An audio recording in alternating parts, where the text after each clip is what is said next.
I don't know why I kept doing that. So we're going to start again. Hey, everybody. Welcome to the J.Gray podcast. We got all the gremlins out of the machine. I'm joined by Bradford Vaughn, a.k.a. Scar. What's up, man? You had a great flight, well-rested, ready to talk about some Mortal Kombat. You and I have known each other for a couple years now, ever since the MKX days, online, ESL, those online matches. What has your background with the FGC been like? I mean, tell me your personal history all the way up to now. I started with MK9. I guess you can call it like the turning point for NetherRealm Studios. Is really when the new age of MK players took off. So I was kind of part of that. My first competitive fighting game was MK9, so I started with that. Beforehand, I really was just a button masher. All the fighting games before that, I didn't really dive into the competitive side of things. But with MK9, I decided that it was going to be my first game that I actually tried to do like combos and stuff like that. So I think I started off watching YouTube and got a hold of like Rio's videos and stuff like that, like the people who were already doing it. And I was just an online warrior for the longest, and then I linked up with Star Charger from Texas, and he got me on with the Cage Boys. They was already doing it, so I linked up with like Cat and Showtime. And, they were already doing the competitive thing, and I was so used to the online world, I had to adjust to the competitive side. So I got blew up when I first went offline. Like everybody. Yeah, and I had to learn the competitive side and frames and stuff I wasn't used to, and just started hanging out with those guys, getting games. Eventually started traveling, and yeah, man. Fast forward a bunch of evos and tournaments in between. I came up with a lot of losses. Like I came up short a lot of times. Before I was able to like finally find that lane, I failed so many times, but I was working at the time, and I would just stack my money. I probably go to like probably at best 3 tournaments a year, but I love doing it, and I stuck with it. So eventually I broke through with MKX, and so boom, just been going ever since then. How many cities have you been, can you think of, ever since you started to travel for this game? Because I started a count of how many cities I've been to just in my career, which is coming up on 10 years. And like, dude, it's not just cities, but countries that I've been to for different events, outside of the FGC, which has been great. But yeah. I always love going to Chicago. I love that city, and I always look forward to going for any excuse for me to go. But yeah, I mean, you've done a lot of travel. I've done a lot of travel. I don't really think I keep up with the amount because it just feels like it's just been so many. But I probably have to say I've been about constantly like probably like 15 states. Yeah. At most. The regulars like the Atlantas, Chicago's, LA, just places like that. But yeah, I've been everywhere. I don't really keep count of it. I just go, and it's just how I don't really keep count. I just keep going. Is there any place you'd love to go? Like, I want to go overseas, man. Like, yeah. I have yet to go overseas, but I kind of dread that at the same time because I know I hear about these 15-hour, 17-hour flights, and I'm like, bro, I don't know if I can do that. Bring a book or two, download some movies on a laptop, man. That's how I've done. I've traveled to Poland, Germany, and China a number of times, and when you look at that, oh my God, I have 12 hours to go, and it's already felt like forever. That's when you try to teach yourself meditation and sleep and all sorts of stuff, especially, when you're flying. When you're flying economy, which is nothing wrong with flying economy, but I'm 6'2" with broad shoulders. I was gonna say that, so I'm like, after a couple hours, like, yeah, my shoulders are very sore. I hurt, but oh well. I mean, dude, it's better than being on a boat for months, which is how we got around 100 years ago for the same amount of time. So I have to kind of check myself and be like, okay, well, it could be a lot worse. You could be taking a long time to get there. A 10th of the year of your year to get to a different spot. So in that type of context, yeah, I mean, flying is definitely better than the alternative. See, my biggest fear is like, I don't want to go on those type of flights because like I'm comfortable with doing the number one on the plane, but like, what if you got to do the number two? Your stomach be acting up. I don't want to. Dude, I think about somebody like Shaq. Like, how does that guy even use a bath? I don't think he can use I don't think he can. A regular bathroom on an airplane. Man. I think they got to get a custom one made just for him. Custom if jet. They know he's going to be on a plane, so they got to build something customary for him. It was crazy to meet Shaq because a lot of the times when I'm in the room, I'm usually the tallest guy or one of the tallest guys. But meeting him when I did a show for TBS in Las Vegas over a year ago, I was like, jeez, just uncanny at first. But also that guy is super nice, great presence, and what a career! What a career! He just became the face of Papa John's. What? Yeah, What? I wouldn't be surprised if we see him on a couple of Papa John's commercials soon. Yeah, he's like the face of them right now. So. Okay. Well, I know the original guy's gone because of stupid stuff that he said. I would call this karma. Karma? Yeah.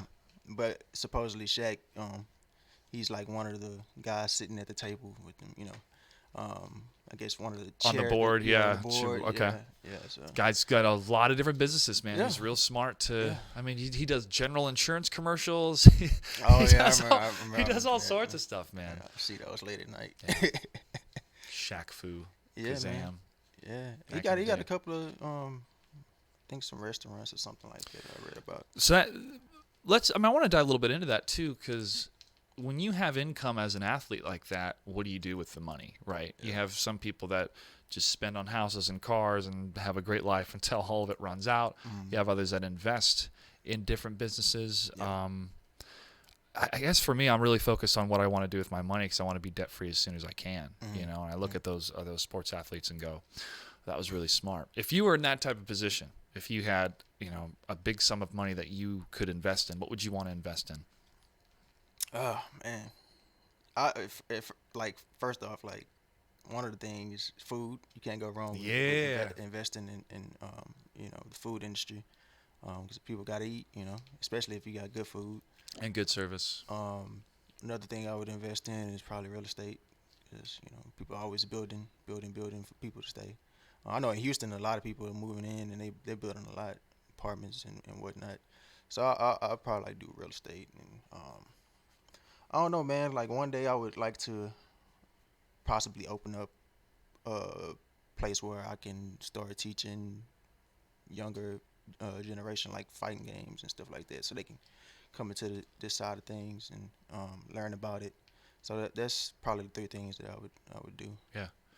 I definitely, after working in the service industry for almost a year, I definitely see the difference it makes when you have good management and you have you work with good people who put on an experience, right? I mean, in essence, performers, making sure that everybody's having a good time, and it creates a really cool vibe. And when you're flowing through that vibe and having a great time along with your customers, it definitely makes a difference. Yeah. And my dad loves to cook, and I think he always wanted to open a place that's kind of like, maybe when I retire or whatnot, and we'd call it Gino's. His name's Eugene. We always call him Gino. And I was like, yeah, man. I mean, that sounds like a cool spot to go to on a Friday night. We're gonna head over to Gino's. Maybe some live music, a little bit of dancing, but you gotta get the food and the drinks right first. What would they serve? Ooh, food-wise, American comfort food with a little bit of international flair. Like we would do a chicken fettuccine. Okay. We would definitely do a breakfast, like breakfast all day, one type of breakfast platter. Like my dad makes some really good biscuits and gravy, and those can be even better at night sometimes or after you've had a couple drinks. Yeah, I really appreciate more and more and more what it takes to put on or to create a great establishment to service food and service people. And yeah, man, that's something that I would seriously consider if I had the money to invest. Real estate, smart. Right now, this is my investment. Is this house? The studio it's coming along. I just don't want to take out any loans, and I don't want to put stuff on credit cards, man. We were talking about this last night. I want to wake up in the morning and not owe anybody any money.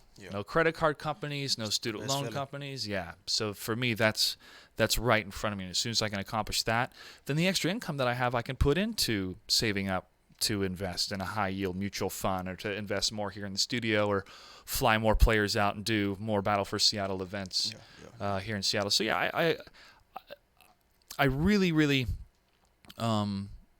appreciate the value of the dollar a lot more when it's spending my own money on producing stuff compared to getting a contract for another company and wanting to execute the best way that I can, put on the best show possible. But when it's truly your own and it's your dollars and your effort going into it, there's definitely something special about that.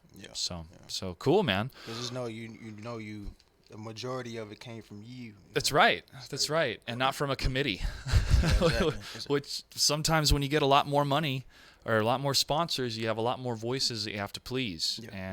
And that's the nature of the beast. It's the nature of the beast.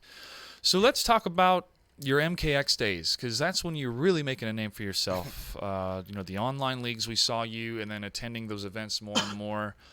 What did it mean for you to have kind of the old guard to bring you in and to help you be a part of the offline events?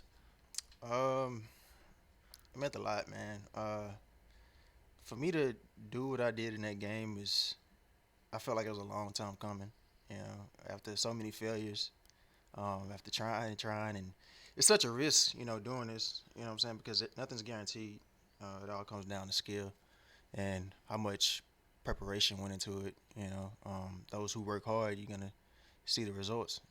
And even then, you just never know. Crazy stuff has happened during these tournaments, so you just never know. But yeah, man, Sonya, it changed when I picked. Like, I had no plan on playing that character, and I didn't know how strong she would eventually become. You were impressing everybody. Brett Beeling, who helped make the combat class with me, would watch how you would execute with Demolition Sonya and just be so impressed, but how tough it was. So can you break down for the layman what you were able to do with that character and some of her variations in Mortal Kombat X? Well, you can start with Special Forces. She's able to summon a drone, and she can get different mix-ups off this drone. It has a drone shot. It's like a shot that tracks the opponent.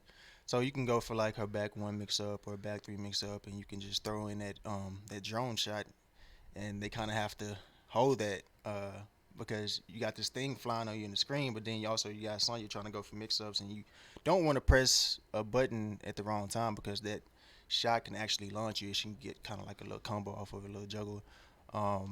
She had covert ops, which was like her old style in MK9 with military stands. And she gets a command grab off that. So what I like to do is maybe stand in one with a quick command grab, or she gets combos off her back 1 starter and back 3 starter, which normally outside of that she doesn't get like a raw combo unless she like demo, which I'll get to that in a second. But covert ops, she had a low option for military stands, overhead option for military stands. So it was like 20, instead of 50-50, it was like, we call it like 25-25-25, but it was just mix after mix after mix.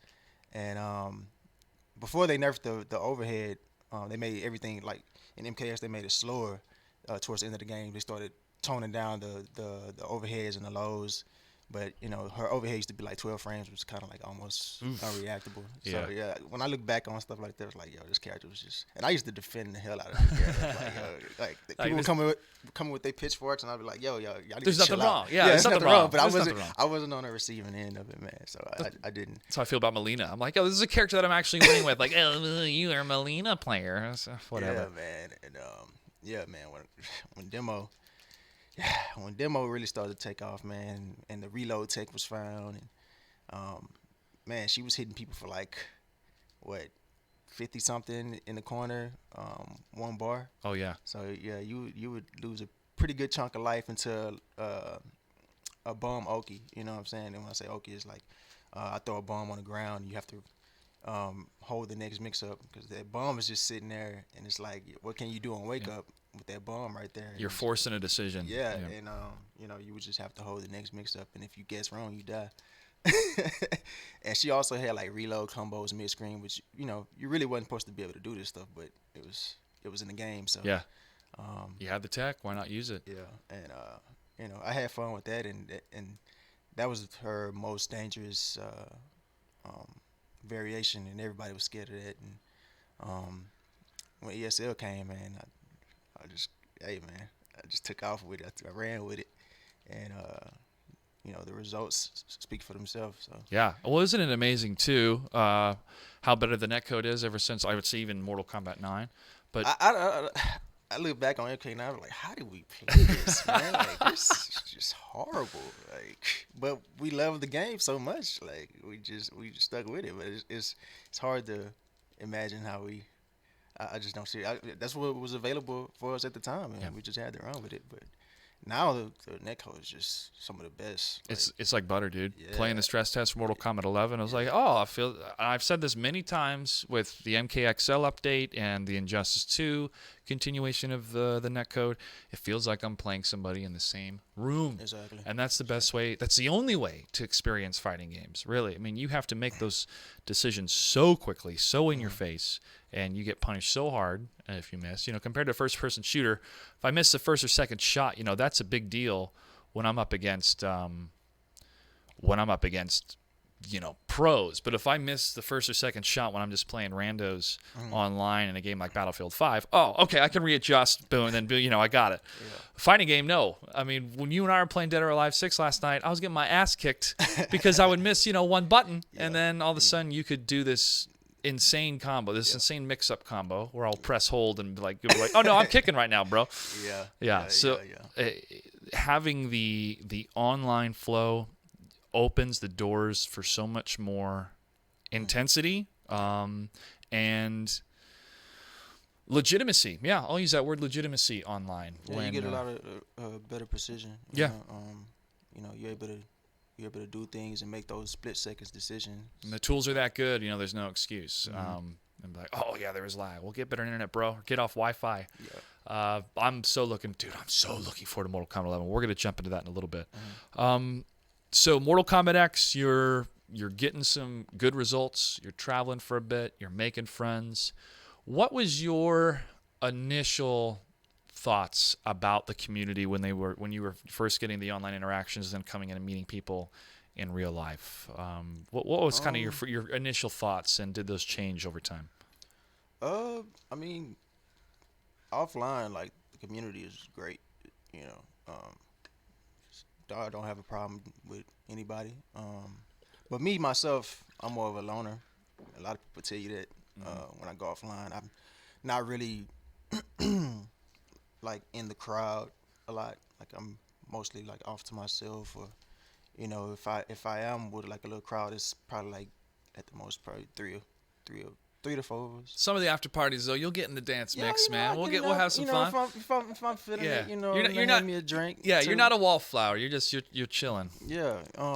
But the community is great. It's just when they get online, they get a little. Yeah.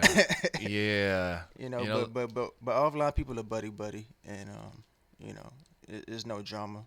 I've never seen too much drama offline. So we got a lot of trigger fingers on Twitter right now in the NetherRealm community. Let's dive into this, dude, because I think there's a lot to unpack here. There's a lot of complexity in the human condition, all kind of boiled into what's happening with the NRS scene on Twitter right now. We have a group of people that have accomplished much and have EVO titles and other titles under their belt, right? Like, they have definitely proven themselves in multiple game titles in the past, and they should be respected for it. We have a number of new guard and new kids that have come in that have been dominating the scene and have become the new kings, right? Mm-hmm. So their dominance is part of just the evolution of games, evolution of competition. People become even better. That's where we're at now with this epoch of fighting games in the NRS scene. But because the scene has grown so much more exposure, and so many more voices can be heard, both from the yesteryear times of the title champions to now, there seems to be this push-pull of, well, those achievements don't matter because that was back in the day. That's not the same type of arena that we're in now. And that's both semi-true and also a 100% disrespectful, because you have to acknowledge, yes, there's an evolution of competition, and therefore judging skill now compared to what it was 5 years ago is going to be different. But you have to have, in the context of that time, this was the best of the best. Oh, yeah. And that's why you put a year on it. That's why, you say within that context, yeah, they're the best. It's very difficult when your pride is so attached to that version of your life, that part of your life, that when that starts to be forgotten around you, or it's not as big anymore, it's deflating. It sucks, especially when you put a lot of time and effort into that. So there is this kind of anger and animosity to where, like, hey man, I did my part. I kicked ass and took names back then. I kind of know what I'm talking about now. So there's a little bit of that emotion, right? Now add in saying stupid stuff, add in putting your foot in your mouth, and then it starts to blow up. Then people want to add their own opinions, and more keyboard cowboys retweet that, and it just blows into something bigger and bigger, and the anger and the animosity continues to grow and grow and grow. The solution to this is shut up and play the game. Yeah. Which is what we're all waiting for. And that's the one thing they can't control, right? That's the one thing that's out of their hands, is to play Mortal Kombat 11. Yeah. So the anxiety turns to anger, the anger turns to lashing out, and it turns into stupid conversations online that need to be settled in the game. I like trash talk. I want to have those type of personalities. I just want it to be smarter and more clever, and build it into the character and personas that you want to create online, and don't personally attack each other. And don't bring up family members and stuff like that. There is a certain professionalism to trash talking that, if you want to look at an example, look at wrestling. Look at that stuff. Well, let me get off my soapbox here, but that's kind of. I don't think. I didn't want to jump into any of that stuff online, because I was just like a top-down view, like, all right, kids, I know you're fighting right now, but wait till the game comes out. But what are your thoughts on this, dude? Yeah, I don't think family should ever, be thrown into the mix. They have no business to do with anything. Not the fighting game side, so I don't think it's no reason to go there, to get that personal. We all out here to have a good time and, enjoy this thing called fighting games. Yeah. But my whole stand on everything that's been going on, I've been seeing the things on Twitter and what people are saying, and I just never got the whole thing of comparing this timeline to this timeline. Like, I never try to go back, well, hey, back in 2013 and 12 I did this and that, compared to like I say, you only as good as your last tournament. That's right, so, dude. You are only as good as your last tournament. You're only as good as your last show. Yeah. As a performer. As much as you hate it, like, that old accomplishments, when it's steady new eyes, being brought into the scene, and they don't know. Not everybody knows about your accomplishments back then, and neither do they care. Yeah. It's what they see in front of them right now. So the best thing for you to do, if you do come from that timeline, come back and do something new, make new history. And, people ain't going to have no choice but to respect that. That's why, I come from the MK9 days, but I wasn't the upper echelons, I wasn't the CD Juniors, the Rios, the Perfect Legends, but I aspired to be at that forefront, and I kept working towards it. But I don't brag or boast about things that I did back then, like, fighting around. I think I got like top 3 in MK9. Ended up beating PL. I think that was the first time I probably beat PL. But I don't look at those. Those were just things that helped me get to where I'm at right now. I'm proud of those things, but I don't go looking for validation. I just leave that inside me internally, and it's like, okay, I'm proud of those things. But I go on Twitter and I see people like, who made the most top 8s here and there. It's like, bro, why does it matter? Like, that's back then. Yeah, who's like. The narrative of who is the current champion, is very prevalent. But I can relate and empathize in this realm of lately I saw some people on Twitter like, Overwatch is the first time video games are going to be broadcasted on network TV. And I went, no, it's not. The ESL MKX Pro League that was featured on CW's Chasing the Cup on, let's see, this was 2016, was the first ever network television debut of a video game tournament. Mm-hmm. And from there, I'm like, did everybody forget that we did this thing on television that was a big deal? And we've been on television multiple times. And that both infuriated me at first, but also I'm like, yo, whatever. I think you bring up a really good point, man, is that validation. Mm-hmm. Entertainers, we can be very needy people sometimes and always seeking that validation, which is part of the reason why we love to perform, because we're always trying to, kind of find that truth. And when I would find myself being very prideful, be like, well, I made something that made it to television, or I've done this many seasons with Warner Brothers and stuff, be like, hey, that's great, and I'm so grateful for that body of work, and it truly is a dream come true. Like, I made my 5-year-old dreams come true. But I can't let that define who I am for the rest of my life, and I can't let that define my ego when I go into an interview to be a producer, or to go in for an audition to be a host or as a voice actor. I have to bring my A game every time. And I can't be like, well, I did this thing back in the day that was awesome, so you should give me the role and give me the part. It's like, no, I should be right for the role, right for the moment. And it's very tough, bro, because some days I'm like, I'm seeing people, making some good money on the internet. I'm seeing people making great money on television and stuff like that, and be like, I wish I had that money. I wish I had that prestigious role or job so that I could pay off all my debt and get everything done and then move on. So part of me wants to use my history and my past and my resume and body of work to validate why I'm good for this role.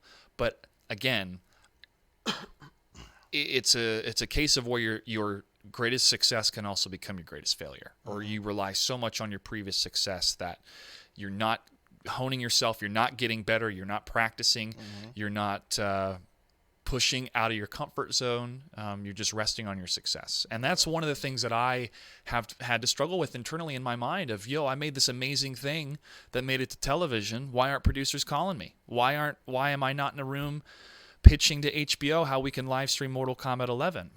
Part of me gets like, why is this not happening? And I realize, bro, there are so many people that have been producing TV shows a lot longer than you that I'm sure have had these same ideas or would like to do the same thing, but there's too many contracts or all this other stuff that's totally out of my control. What I can control is how I look at my previous successes, how they can motivate me, give me internal validation of I have done something that was good enough to be acknowledged and put in this professional realm. I know I can do it again, but I just got to keep moving forward. And I have to say, jumping into the service industry. Hey, Selena. Special guest. Hello, surprise guest. She loves climbing around the set. I'm glad I was humbled working in the service industry and working with people that don't know anything about video games. That is completely out of the realm that I was working in for the last 8-9 years. And be like, I'm going to put on my best face and do the best show possible here at the bar, even though I'm going to be, doing a show with NetherRealm and Warner Brothers in a couple days. I'm here doing this job. I'm going to do a kick-ass job and have a good time doing it. And my ego was so checked over this last year, bro. I'm very grateful for that experience. And I've worked with a lot of great people here in Seattle in the service industry who, care about what I do on the side and think it's really awesome. And I'm grateful for that too. But, you want to have the best people for the role. The best people should be winning tournaments, and the best person last year may not necessarily be the best person this year. And it can be tough, man. It can be tough. And then you go. It's a perfect example with me and Injustice 2.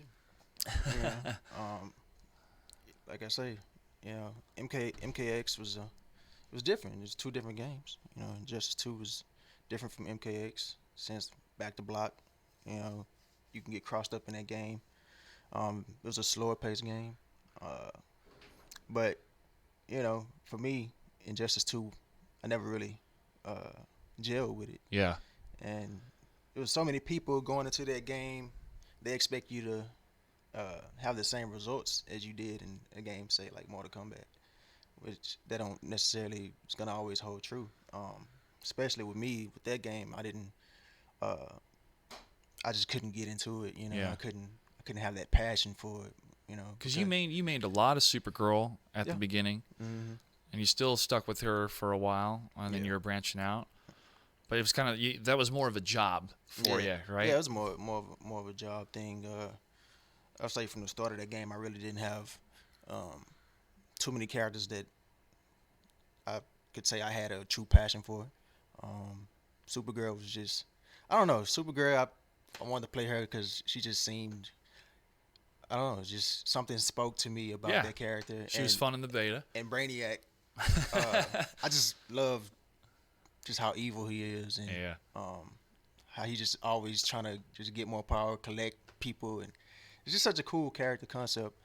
And it just turns out that character was a strong character. That character was a dumb man. But yeah, like the game in general is just, I couldn't put my passion into it.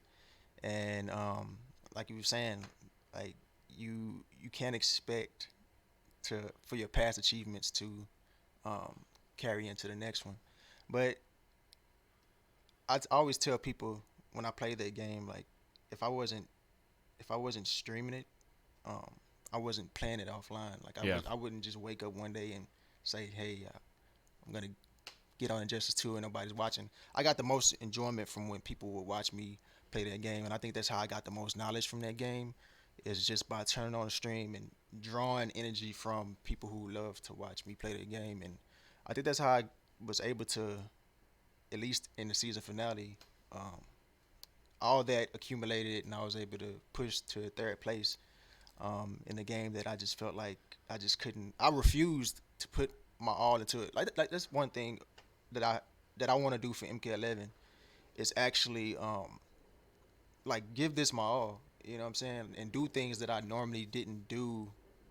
Even with my MK9 days, I never really just, I feel like, put my all into a game and tried to find every little answer and tech that I could find. You know, mostly I would just play, and anything that I lose to, I just go to the lab and try to recreate that, and then it's okay, it's back to playing. But I never really just tried to like sit down with people and just break things down. Like I did it with the KH guys back in the MK9 days, but it was just like here and there. I never really just tried to like dive into every little thing. So that's one thing I want to do with MK11, is just try to push myself beyond what I normally do and see where it takes me. That's what I want to do in terms of the entertainment side. You know, I'm running my own tournament here out of my house in Seattle. I plan to stream the game very often. I mean, I'm definitely dedicated to this game. I wanted to set up this life for me in Seattle this game. to push this game as much as I can, man. So we're in the same boat. You as a competitor, me as a producer and entertainer. And I think that's why so many people are anxious, is because we all are craving for that next big push. And this game is going to be a solid foundation, bro. I mean, my God, Noob Cybot. I got to see that trailer. Hi, Selena. I got to see that trailer an hour before the show, along with the Shang Tsung Kerry Tagawa announcement. Yeah. So, that's not for you. That's not for you. That's not for you. And that blew me away. I thought, what's the best decision they can make in any regard to Shang Tsung being back? Oh, let's bring back Kerry Tagawa, the man who brought Shang Tsung to life and made it an iconic cultural person with all the memes and all the... Your soul is mine. That's right. All that stuff. So I had to hold back tears. I was so elated, man. Oh, really? My father and I went and saw Mortal Kombat when I was younger. One of my favorite outings with him. We had so much fun. We were quoting the movie. I mean, when Johnny Cage says, "Those were $500 sunglasses, asshole," I would laugh so loud. Like, I remember that moment. And when he was watching the show live along with my family, they always watch when I'm live hosting stuff, and he texted me like, "Whoa!" He was so floored. All these memories are flooding back. He was so excited, and I go, "That's exactly why that was the best decision, because this connects everything Mortal Kombat for the last 26 years." And we have Ed Boon, who's been designing this game since day one of game one. Yeah. How many game developers can say that? Not a whole lot out there. Not many. I mean, we're talking like the same amount of time he's put in as like a director like Steven Spielberg, or producers like Brian Grazer. I mean, this is just better and better and better and better and better. And I even talked about some of my concerns to the team from Injustice 2 being loot. I was like, guys, I'm tired of spending hours and hours and hours playing as Catwoman, and no Catwoman loot that I need is dropping. Yeah. You know, it's all the stuff that I already have before, right? So it's starting to get a little infuriating. Will that be addressed in Mortal Kombat 11? And they said, yes. Okay. And they gave me more details, but I won't share anything at the moment. But that's definitely something that they heard and they will address for this game. You know, one thing I love about Injustice, that's the one thing I love about Injustice 2. If I didn't like anything else, that's one thing I love was the gear system. I would be in those multiverses, man. I'd be trying to get that new gear. It was so much fun. It gave you such a great incentive, and at the same time, you're getting better at the game, right? And then having the AI option, which, let's be frank, folks, I definitely grinded some AI for 2 days in order to get Catwoman some of her best stuff. But I would take a break from doing the AI and then just go back to playing. But I would watch the AI and go, okay, what do they use to connect that combo string? Or, oh, that is a wake up. Why don't I use that? It was a really good example to show here's what your character can do. That's great you mentioned that, because that's one thing that a lot of people might not know, that you can draw. If you don't know any combos, you can always set the computer to very hard, and they will show you. It might be some wacky optimal conversions, but it's a base. You know what I'm saying? And they do convert their combos, and it's something that you can mimic until you're able to move on to, the more advanced stuff. Yeah. But putting it on very hard, the AI will show you different mechanics that you can go to the lab and try to. What was that? Was that a wake up? Or, you can go to the lab and figure those things out. So it's great that you pointed that out. I love the tutorial and training mode that they put in, even with the latest update with Injustice 2.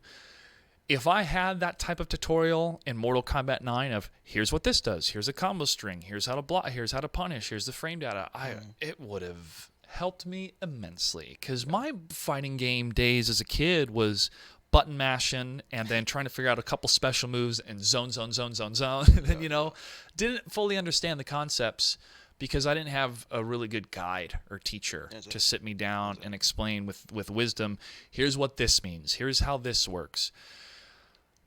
Once the entire community starting to do a better collective job of explaining those things, and YouTube, which didn't exist, 10, 15 years ago, that allowed people to slow stuff down, show you how it works, how to break that stuff down. Again, that's where some of the animosity comes from the old guard, where we didn't have YouTube and these tools to teach us how to be better. It was just us and our friends on our couches trying to figure it out, right? Yeah. So now you have all these tools. I'm so grateful and so glad because my parents have watched that stuff and they have a good understanding, very layman understanding, but they have an understanding of, okay, this move is faster. He hit the button at the same time, but he connected with him and that's why that worked. They understand the game concepts. They couldn't name any of the moves, but why do they get that? Because that's the same in fighting in real life. And I fought in real life for a decade doing Taekwondo and Brazilian Jiu-Jitsu. And they came to my tournaments and, they'd see either me get my ass beat or me kick some ass. I got gold medal in sparring at one of those, which was awesome and a wonderful feeling. I have my front page in the paper kicking this dude in the head, really close. It was awesome. And I have a lot of pride with that stuff because it to me translates so well to a fighting game. You can understand those timings just as you could kind of get in the headspace of a fighter in the ring going, his jab's going to be this fast. If he gets on his back foot, then he's going to lose a little bit of weight. That gives me another second. I could jab in. You're trying not even to think about it. It's just a feeling. Yeah, but a lot of people see this. This is where we need to try to get to those people who are looking on the outside in and they don't necessarily get that. Yeah. Bring the microphone a little bit closer to you. Yeah. Yeah, you can hear me better now? Yeah. Yeah, we have to get people who are looking on the outside in to understand that as well. It's the same as these athletes who are, the UFCs and stuff like that. Yeah, we were talking about this. Let's dive in because the word athlete. Yeah. When people bring that up, it's how do you define an athlete? Well, it's somebody that can perform a sport with such great skill that they're, paid or they do it at a professional level, right? Are you an athlete? Do you consider yourself an athlete? How do you use that word? At one point, I thought, I felt like we were athletes.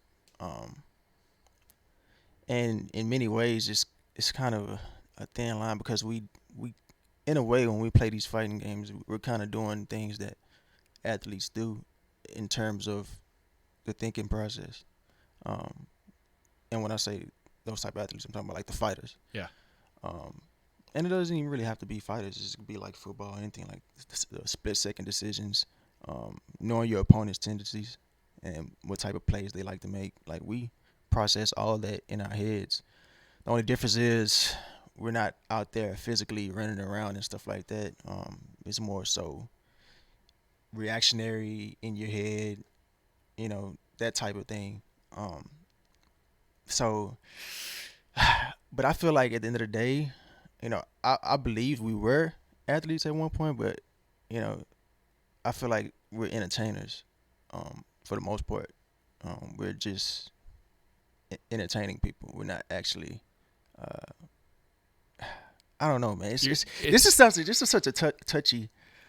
It is because topic. we're using definitions and words that we learned as kids when none of this stuff existed, right? Yeah. I mean, thinking about what was video game competition when I was a child, it was your high score at the arcade, which nobody put a lot of clout to because it's just 3 letters and you're just like, I'm AAA after whatever you got, right? You're just putting your quarters in. Mm-hmm. The fighting games were the places where you call somebody out like, yo, let's go, let's play some Street Fighter, let's play some Mortal Kombat, and let's see who's gonna win. Yeah. And at first you'd button mash, but then you'd be like, okay, down forward, this button will do a special move. I wonder if this will do a special move, and you just start testing stuff on your own. And then the next time you play against somebody, you can do a short little combo and zone a bit and impress some people. I mean, that stuff was awesome back in the day because everybody was discovering it on the same platform. There was no internet, so it was just you with the machine. Yeah. You guys don't sweat, right? You're not running around. I sweat. I mean, you sweat. We sweat nerves. You sweat there, but you're not. Yeah. You're not breathing heavy. You're not dashing forward. You're not tackling. You're not having to sprint as fast as you can. Yeah. But if that's the definition of athlete for people, like you have to be physically moving your entire body. Okay, sure. If you want to keep that as that definition, fine, categorize it that way. But there is something here. The amount of decision-making that has to happen in such the smallest window of time humanly possible takes a certain level of skill that not many people can do on the planet. But they don't see that. They don't see that, Josh. Well, they just see us because they're old buttons. Baby boomers, man. Yeah. Baby boomers don't see a lot of things like our planet dying right now and other stuff. Exactly. But there is... Wind the clocks back 100 years ago. Everybody thought movies were dumb, unprofessional. The stage actors, all the people on Broadway were like, films? Ha! Oh, that's so amateur. Yeah. Now look at films. Look how prestigious they are. 20 years ago, if you were a film actor, but then you got a TV show, oh, what happened to your career? You used to be on the silver screen. Now you're in people's living rooms. My God. Now people would kill to be on a game or a show like Game of Thrones for 7-8 years, right? Some of these TV shows are better than the movies. You know? Yeah, because you have more time with the characters. Exactly. You get to go on a journey with them for a long time. I get to turn on my TV and I get an hour of this stuff? Yeah.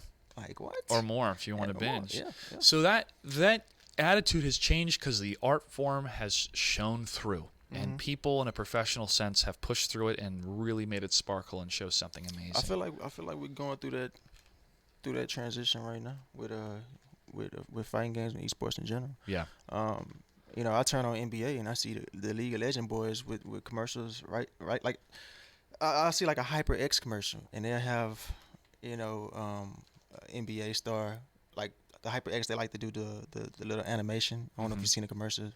No, I haven't seen it, but I'm familiar with HyperX. Yeah, but they'll have an animation of like an NBA star, and then they have your favorite esports player right next to him, and on the same commercial. This is like on TNT and stuff like that. So like, I feel like we're moving towards that. I mean, if you're on TNT during an NBA game and they're showing your commercial, then we're not too far off.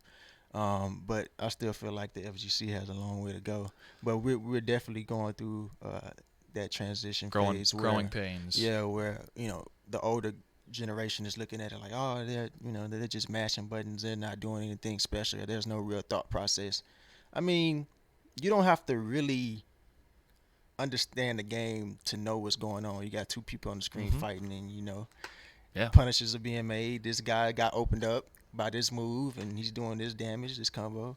But it's the things on the inside which they don't really understand how much work goes into it. Like it's hard work, man. And in order to be able to grasp it on that high level, it takes an even higher process of learning and grinding to be able to obtain that.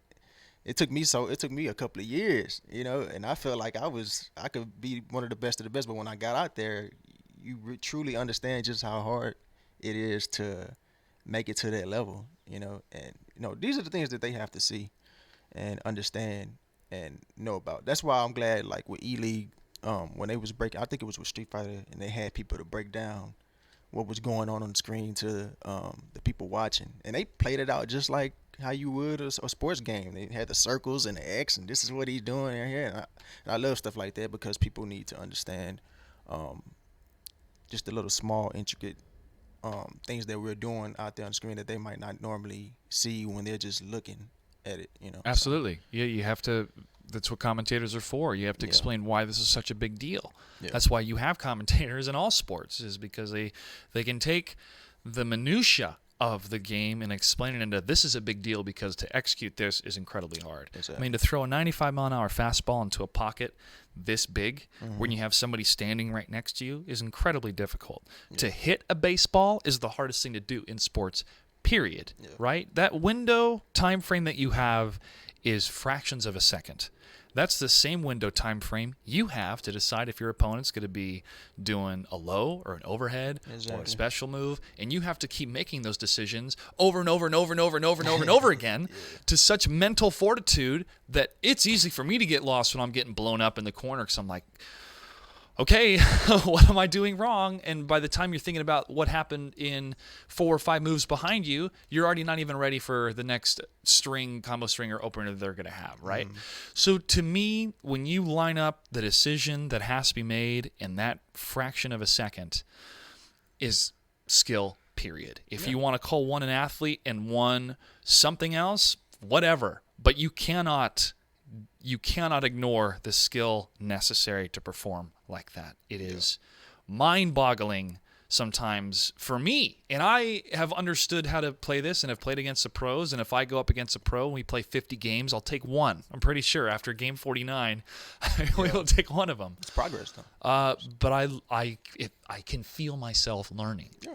It's just like I'm learning a language or learning a new song. I can feel myself getting it, feeling it, not having to think, okay, is this the right note, or I'm a little bit off, or is this the right button to press in the game? It's just, nope, I feel it, I know what I'm doing. It's an awesome experience, bro. And to me, it is tough to explain to the older generation because I can go home and do it in my living room, turn on some electronics, connect to the internet, and I'm playing the same game on the same level as every pro in the entire world. I don't need a field that's a couple blocks down and 8 other people to join me so I can have one team. No, it's me on the internet. And then you have team games as well. You can form up teams. But it's you over the internet or you solo rocking the same sport, the same arena as everybody else in the world.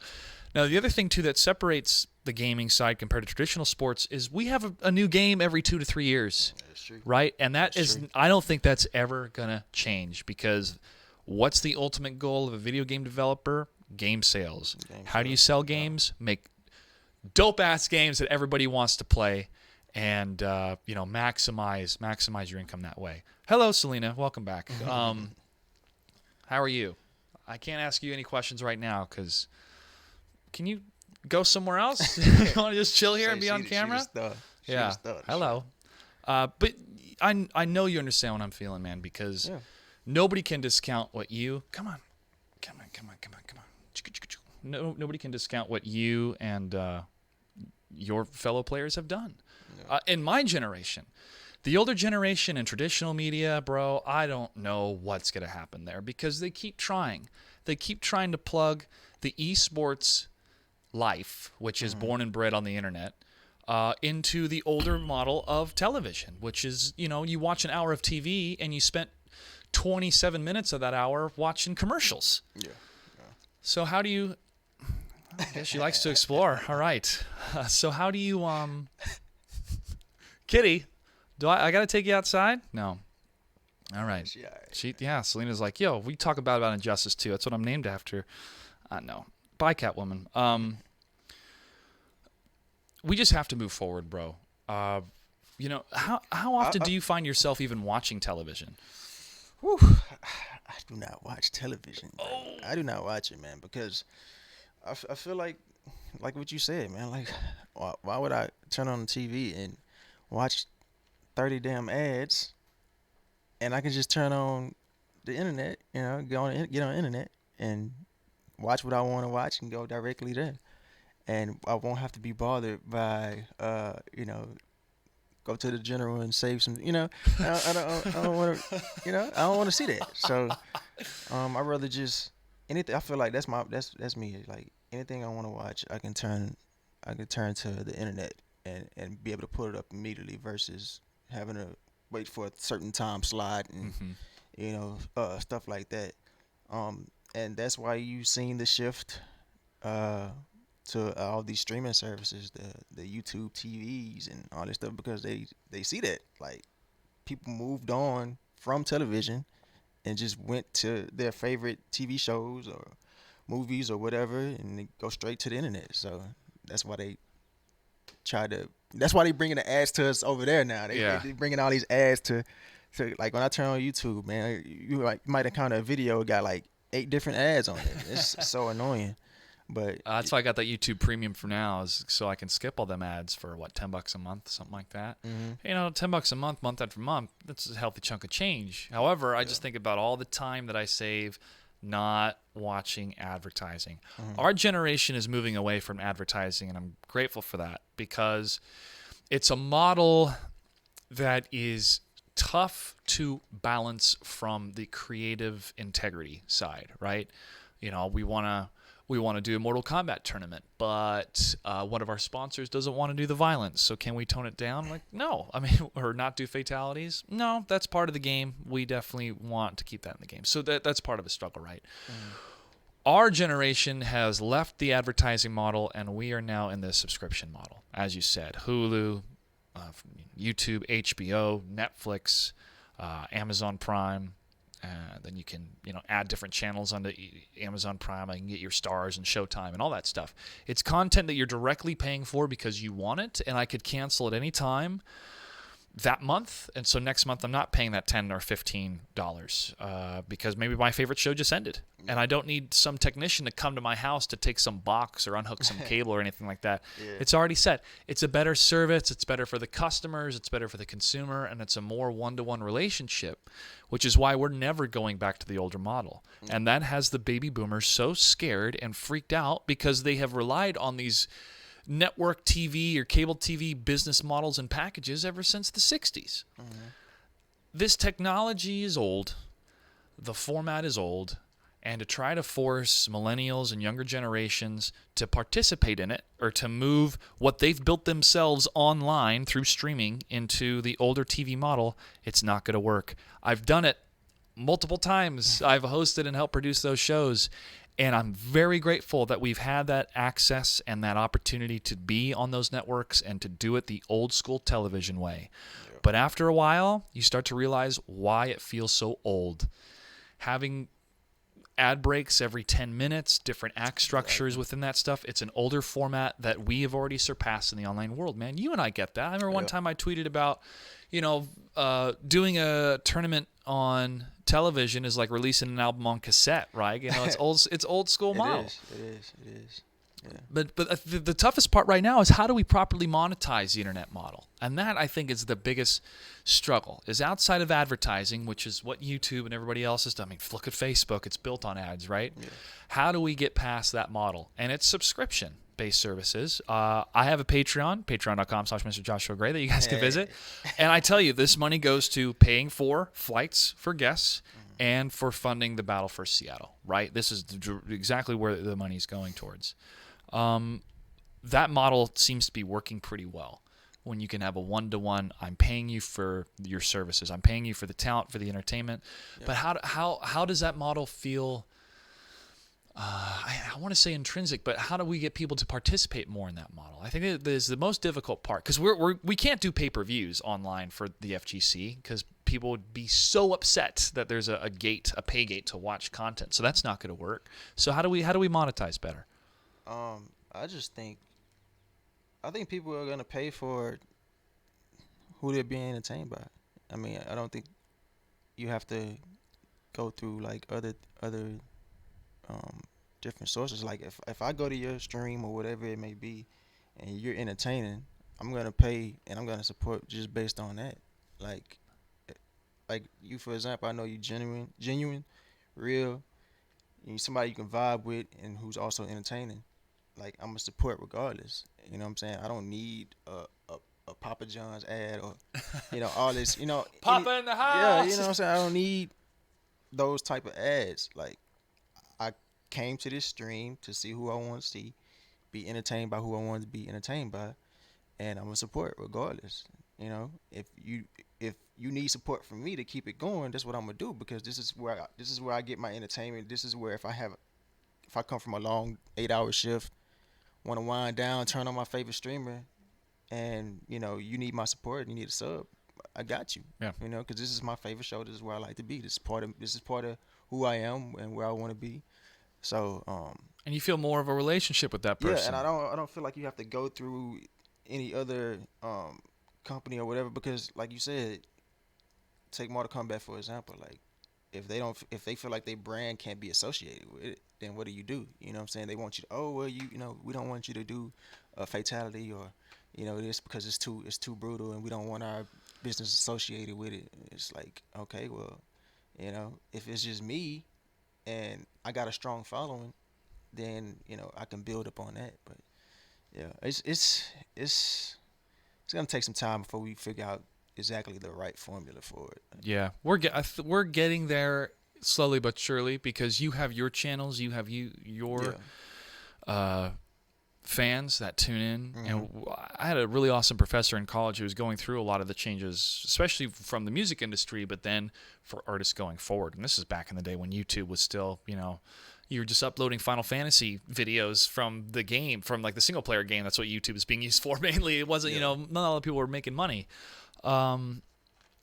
He said if you have 1,000 true fans, and he defined a true fan as somebody who's willing to pay up to or around $100 a year on your merchandise, your album, your stream, donations, whatever, you're set as an artist.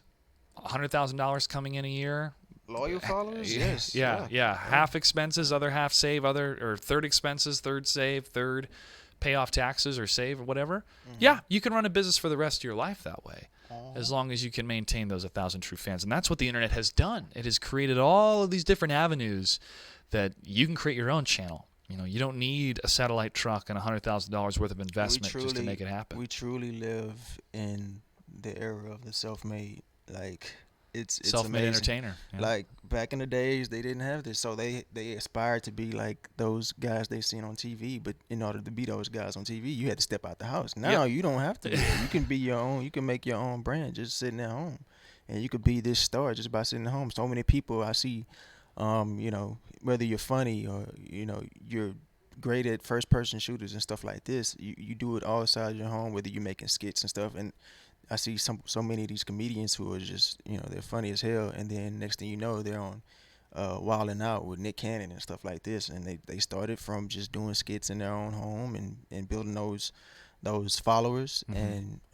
you get enough buzz, and boom, you take off. Those opportunities and those offers are gonna come for you, because people can't deny that you have this big following, and you bring in, you generate a lot of views and a lot of attention, and that brings in the moolah, and it just takes off, man. And so like I said, we live in the era of the self-made, and it's nothing to take your talent and spread it throughout the world, just like that.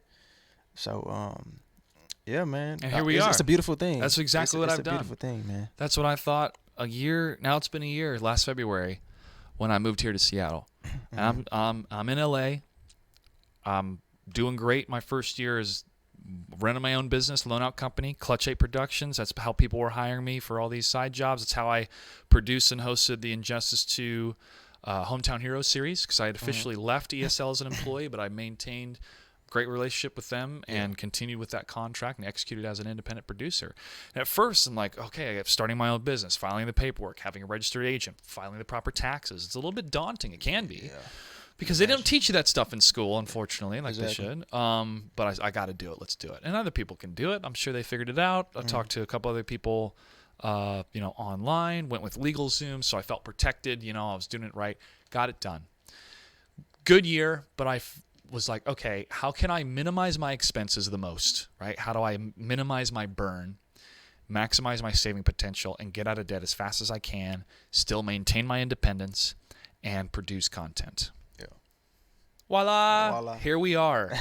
Okay, put some stuff on some credit cards, bought some equipment, set it up all myself with the thought of just it's going to get better over time, but this truly is the time to be the independent producer. You can access everybody in the world via YouTube, Twitch, Mixer. Go for it.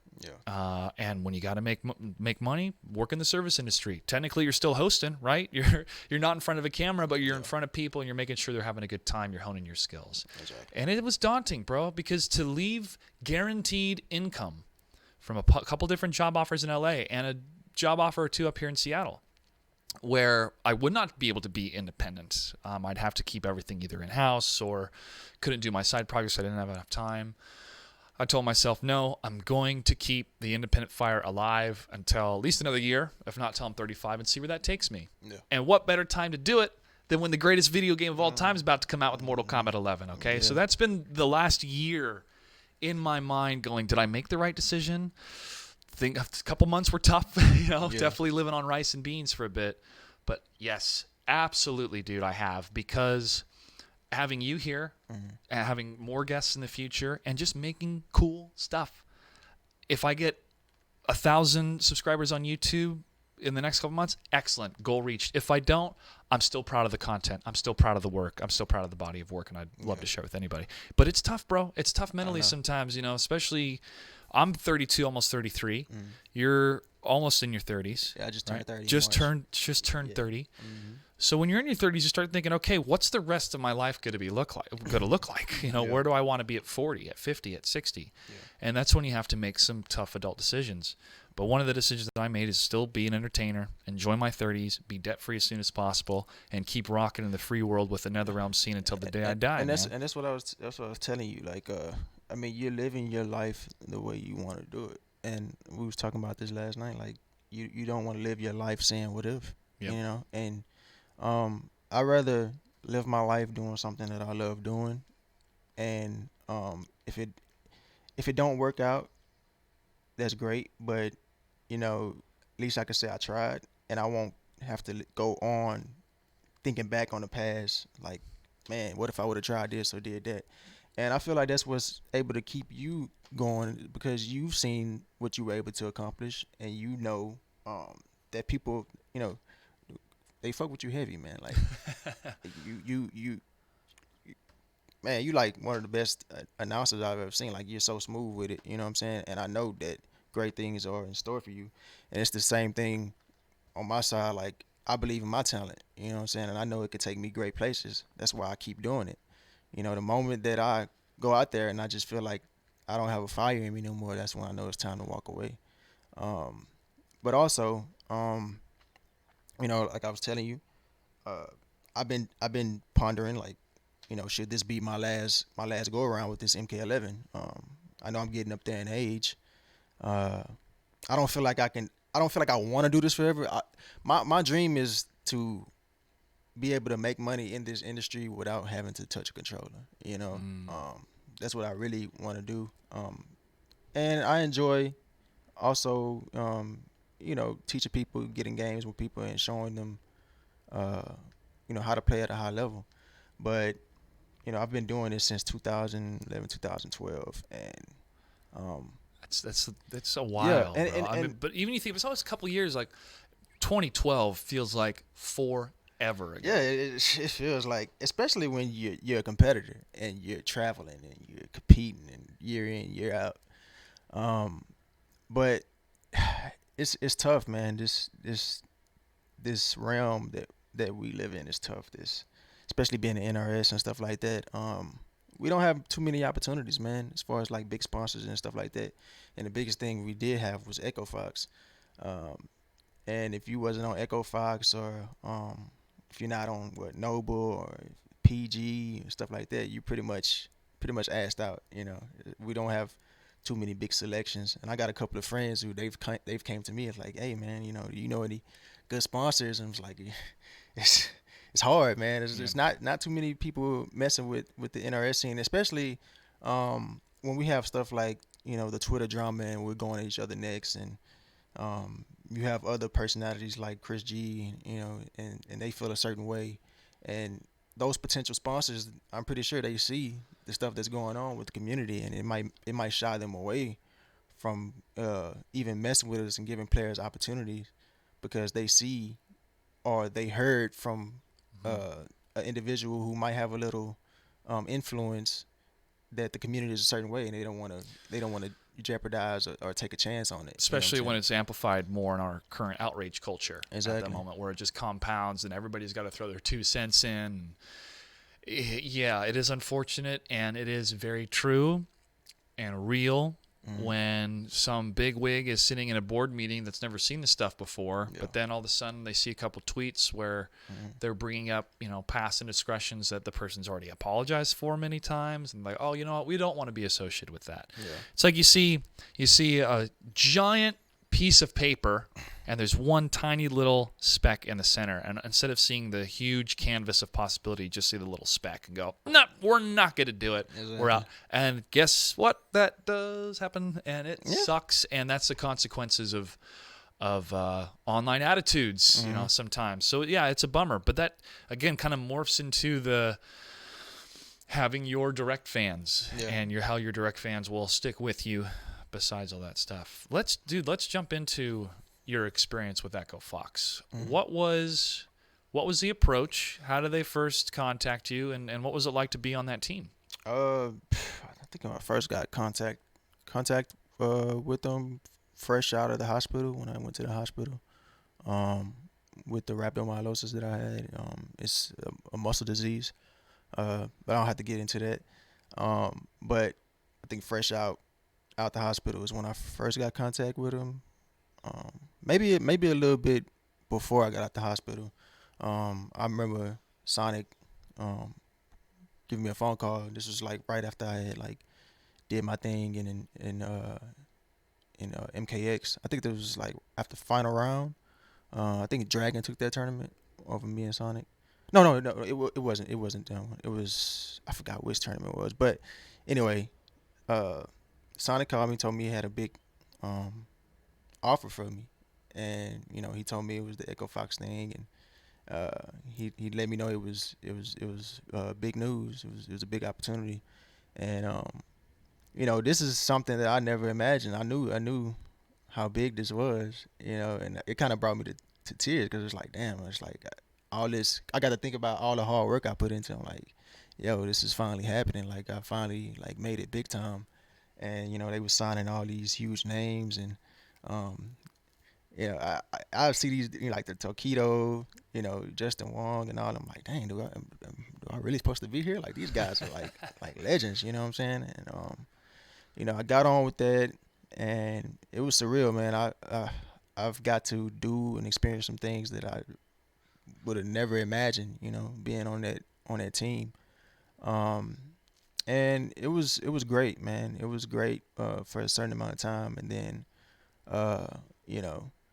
towards the end, it kind of, I don't know, it kind of became like, you're playing for this team, but also you don't really, I mean, you're going places and competing, but you don't really have too much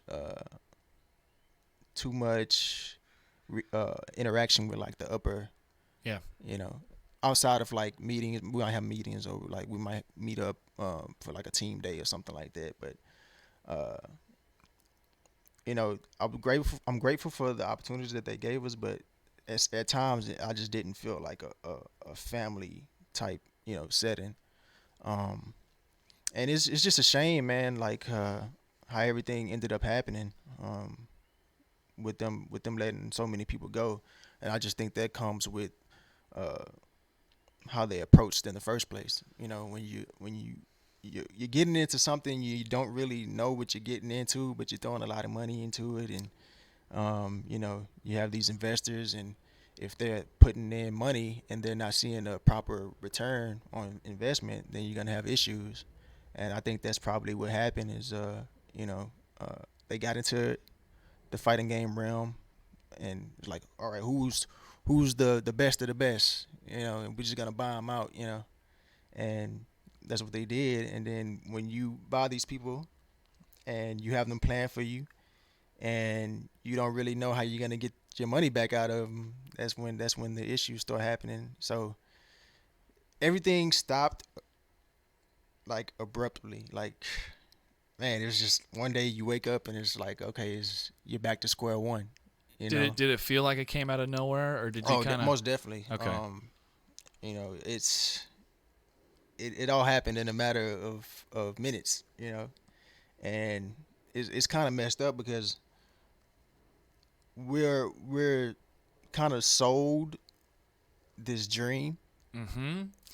You know, I've had a number of people sell me in a lot of dreams, my friend. Yeah. And it's like, you big time now, and you're hanging around all these stars, and you're in a Yankee stadium, and you're right there next to professional athletes, and you're like, damn, I made it, all my hard work paid off. But you don't know what's going on behind the scenes. You know what I'm saying? And just one day, you're certain, you because I spent 2 years with them, and you're so accustomed to living a certain way, and okay, you don't know what is going on in these people's lives. You might have just bought like a new car, or you might just got an apartment or something like that, and then all of a sudden, boom, it's like, okay, well, thanks, man, but we gotta let you go. And it's like, damn, like, all right, what do I do now? It's like, you put in all this hard work, and you finally feel like you made it.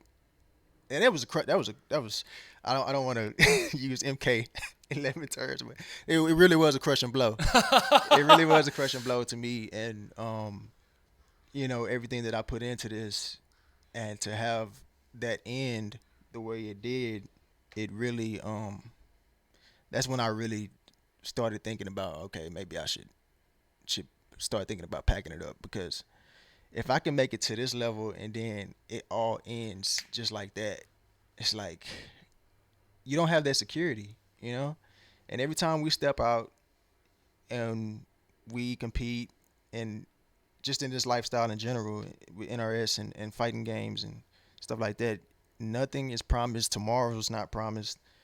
Like, yeah, that really messed with me, and I feel like, okay, you tell me we're family, and go out there and do your best, and hey, we love you regardless.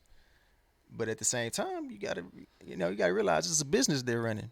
It's a business. They might tell you all this stuff, but if the money's not coming, because this is what you're in it for. You're in it for the money. You know what I'm saying? You love what comes along with it, but at the end of the day, you don't do this just for the love. You gotta make a return. So, they'll tell you that, but at the end of the day, it's like, yeah, man.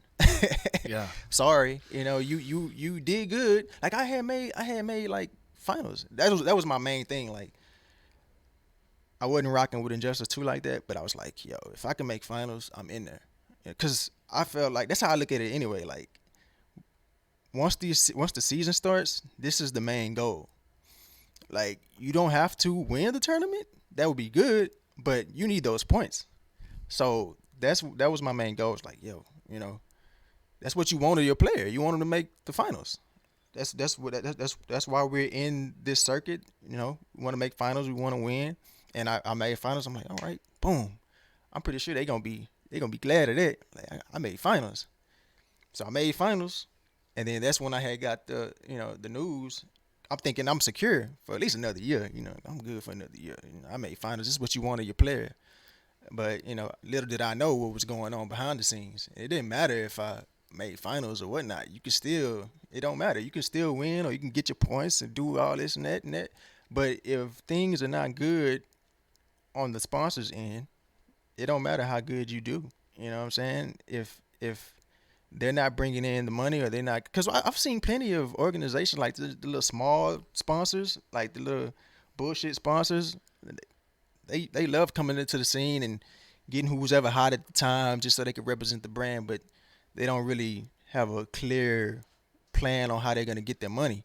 So they end up dying out pretty fast. And I feel like this is no different. They weren't able to get the money that they put into us, and they was putting in some big money.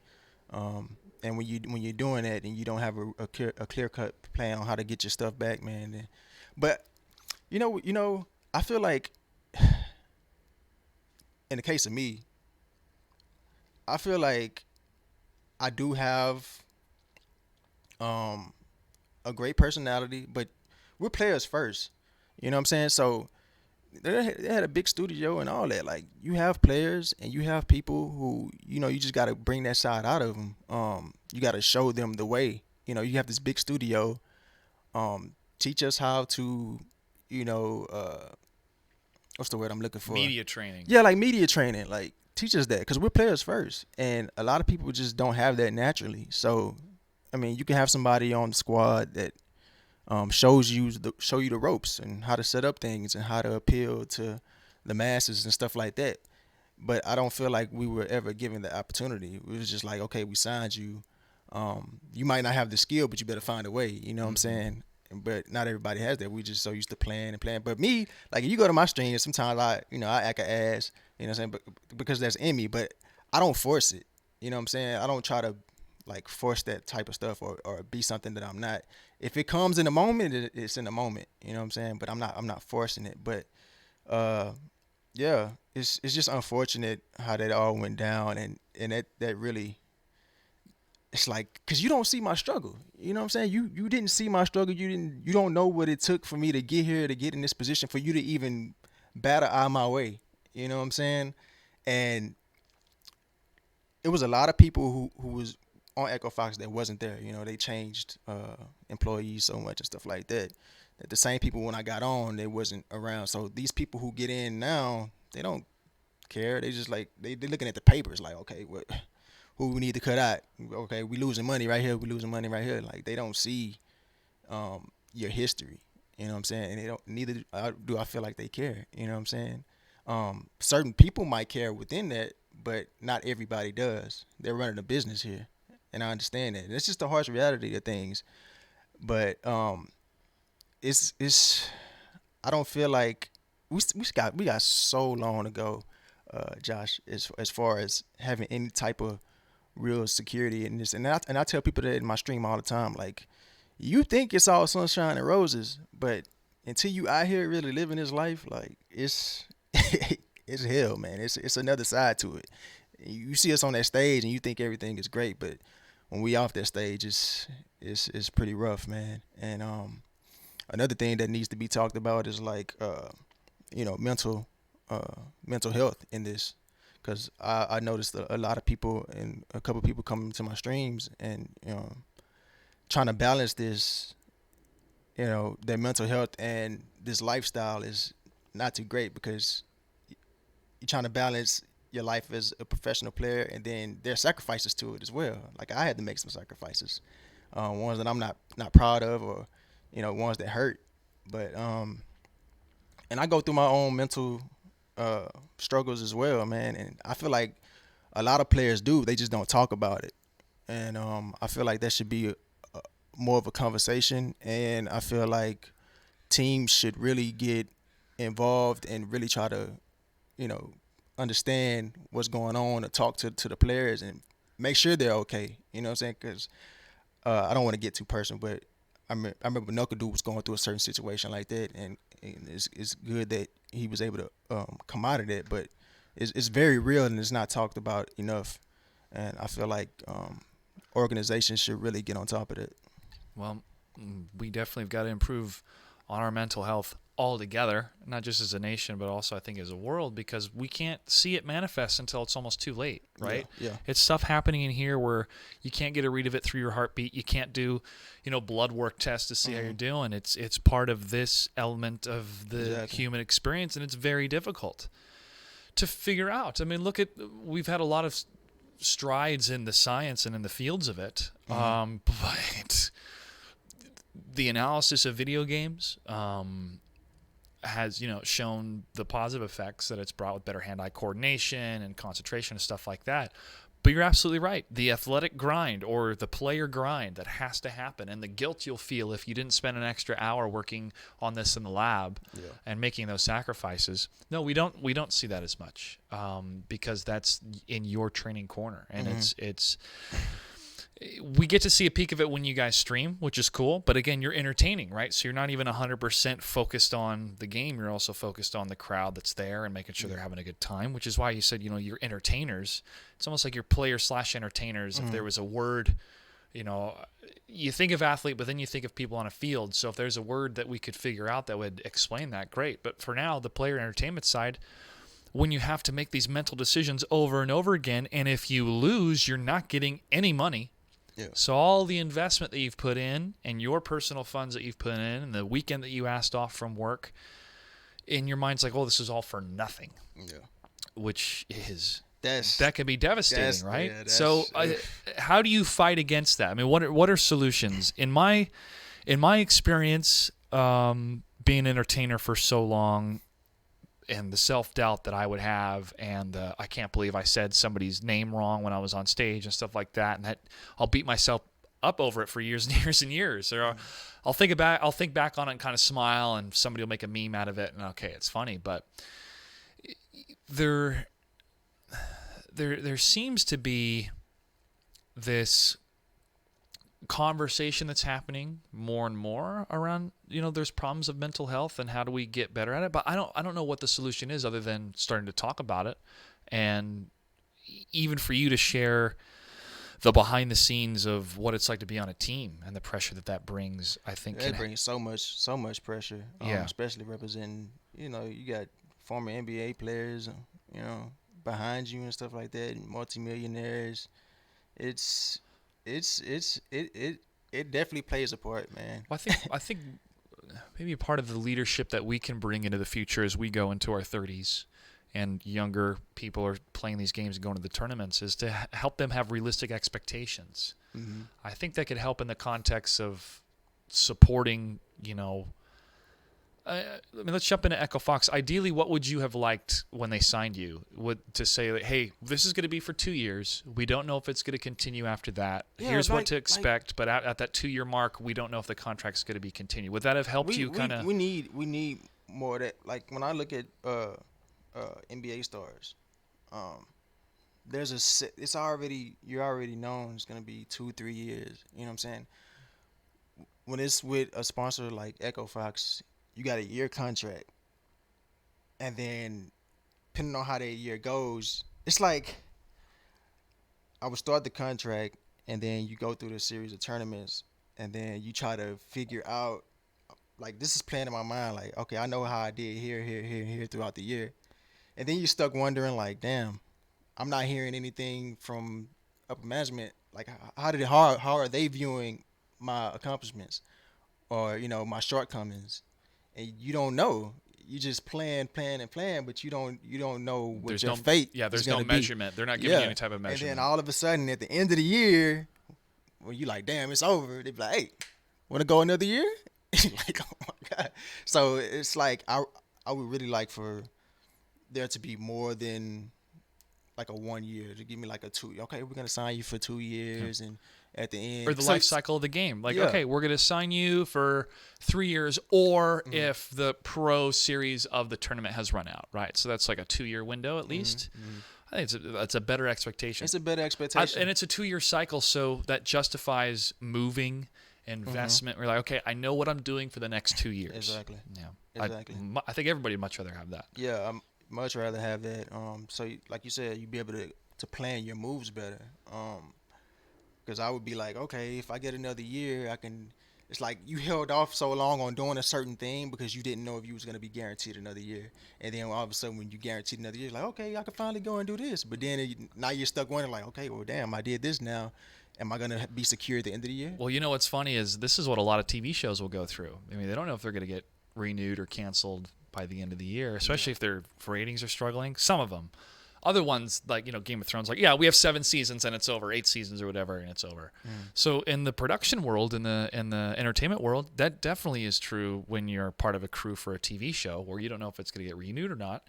It's kind of the nature of the business. But you know that that's your business, and, you're part of that lifestyle, and you have all these contacts and networks, and you can freelance and figure stuff out. But no, Kitty, stay down. No. Oh, my gosh. She jumped from the ground to the table. You ain't going to deny me. You're getting better at jumping. You're getting better at jumping, but... Wait, she jumped from the ground? She jumped from the ground, bro. Golly. You can fight crime, Kitty. Go fight some crime. Go hunt some rats. I'm going to keep you here for a sec. I guess she likes being on camera. So, proper expectations, or living in a world where you have a lot of people that you can network and figure it out, is different compared to being a professional player where there's only so many of you, and you are, working in a niche market. One of the biggest things that I get so upset about too, and I talked about this with Frank, is esports numbers. They look at all the numbers together and they go like, oh, we definitely want to invest in this. When it's like, well, were you looking at everything, or were you looking just at fighting game numbers or just Overwatch numbers? Nobody calculates all sports numbers together and be like, oh, the whole sports scene is growing. No, it's individual audiences. And when investors come in and like, we're going to make money by spreading out everything and getting a lot of different players from different teams. Okay, well, how are you going to make that money back, dude? I mean, where is that coming from? And this comes back to having your own individual fans who are willing to support you one-to-one. It's a crazy time to be alive, bro. Despite all the crap that's going on in the world, we really are trying to forge a path in the entertainment industry that cuts out so much of the middlemen. And I feel that's what really makes a lot of the older studios a bit afraid, is you don't have to go to their lot and use their equipment and on their networks and all these big contracts and people involved. I can press a button, make sure my mic isn't muted, and the whole world can see it. It changes everything. And I think that's another reason why the older model, the older broadcast model, the older sponsorship model has not figured out the space, is because the space doesn't work like the older entertainment spaces. Exactly. So besides, having a clear-cut contract, let's say you started your own team, right, out of Texas. How would you run it? What would you want to do? What salary would you think would be appropriate for a starting team for players? $500 a month? $250 a month, take care of just their travel? What would be ideal for you in a realistic world to start something in Texas? I know 500 wouldn't be. I mean, it all depends on your age too. Sure. I feel like the younger you are, the less money you can take on because you got less responsibilities. The older you get in this thing, the more money you're gonna need. You know what I'm saying? Because you got more responsibilities. So the pay would have to it would have to be talked about in terms of what's fair. What do you think is fair for starting? 2,500? I would say that would be great, but keep it real. Like, I don't think it's gonna be hard to find that. As far as like, are we talking about are we talking about fighting games in general? Is like a certain community, or like, what are we talking about? Let's say ideally, I have no idea if it's gonna happen. Mortal Kombat 12 is coming out, 5 years from now, right? I expect some progress to be made in 5 years. Yeah. But I'm just kind of saying, just perfect world, but a realistic world. A couple years from now. Oh, in a perfect world, 2,500. That'd be great. Yeah. Great start point. But let's say a couple local Texas business people are like, hey, my son likes this. This is really cool. We have some money that we want to put to the side. That's going to be a write-off. We'll sponsor you guys for 2 years, and they give you a certain amount, and you can sponsor one player, maybe two. Well, let's say two players, right? So you have a good training partner. What would you want that dollar amount to be? Yeah, it'd be $2,500. Okay. It'd be $2,500. That allows you to, take care of whatever sources you may have as far as bills and maintenance on type of things. $2,500 would be a way to go. Okay, and then they could do it pretty much full time. Yeah, it allows you to focus on your craft and really focus on because that's what you want. You want your player to be able to focus on what you signed them for without having little to no distractions from the outside world. So if 2,500 is, I feel like it's a good starting spot, so you can be comfortable while you perform and practice. Yeah. So two people, $5,000 a month, times the whole year. I mean, you're looking at a $60,000 investment just for pay for the guys. Yeah. That's a big chunk of change, dude. That's a lot of people's salaries and a half. Mm-hmm. So it's difficult. How do you make that $60,000 back? Well, right now, unless they have their own streaming people or certain deals or sponsors coming in, you're not. And that's why some businesses are like, this is a write-off. This is to get our brand out there. Mm-hmm. It's one-to-one marketing. It's something fun to do, which is like what some businesses do for softball programs. They'll throw their banner up there on the fence just to be like, oh yeah, we supported our friends and gave them a couple $100 or whatever. Yeah. I mean, a couple $100 is a lot different than 60,000, but that bottom-up approach, the grassroots level approach, is more sustainable and more secure than the top-down investor that evaporates as soon as they can't make money. And I've seen it happen over and over and over and over again, man. To a point where, like, are you higher ups not recognizing that television is old, and this model's not working? And that's why you would never see somebody like, you make a good point. Having those loyal viewers and stuff around and supporters. Somebody like Maximilian, a sponsor would never pull away from him because that viewer is the supporters are gonna always be there. He's got 1 million subs on YouTube right now, right? So I mean, you make a great point. Like that's why you're starting to see players dive more into content creation and stuff like that. They have to be entertainers as well, man. Yeah, you have to have a mix of both.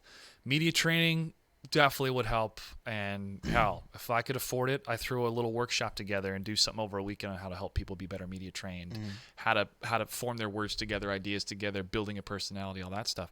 Not easy. It's tools. It's tools that you have to have in your tool belt.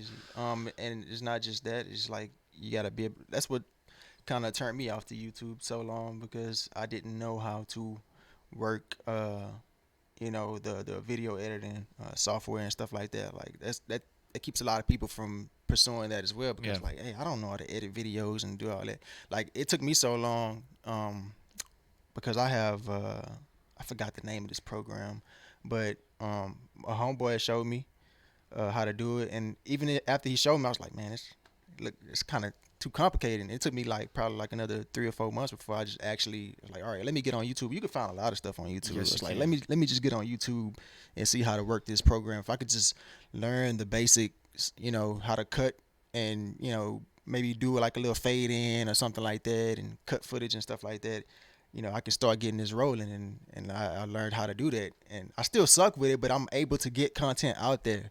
And that's the most important thing, just to get content out there, good quality content. It don't have to be the best, it could be decent, but people just want to be able to go somewhere where they can access stuff that they want to see from you, even if it's just matches, or you got something to say about a certain release. Like I started doing reaction videos. People love reaction videos. Yeah. I find that very fascinating too, because I know some people on the internet are like, this isn't art, just reacting to somebody else's thing. It's like, hey man, how many times have you watched something and then be like, bro, you got to see this, and then watch them watch it and have fun watching it, right? Exactly. There is a social conundrum of the human experience where we feel validated in our emotions when we get to share something that gave us those emotions, and the other person is excited as well. It's contagious. Yeah. It's fun.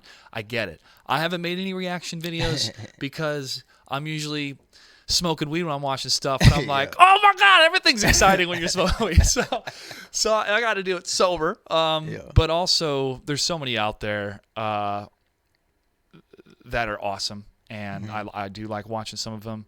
To me, I feel those reaction videos times 1,000 when I'm in front of a crowd of thousands and they're going nuts over what I'm announcing or what they just watched. Something you already seen, and now you get to experience the whole the crowd. Noob Saibot trailer and the Kerry Tagawa trailer. Like I said, I saw an hour before the show went live, and I'm going like, this is so incredible. I can't wait for the rest of the world to see this stuff. And when they do, and the whole NetherRealm team is there, and they're waiting for that feeling as well, as that's why they do it. They are so excited for the crowd to react, and that's why leaks suck, because you want to protect that experience. You want to protect that moment.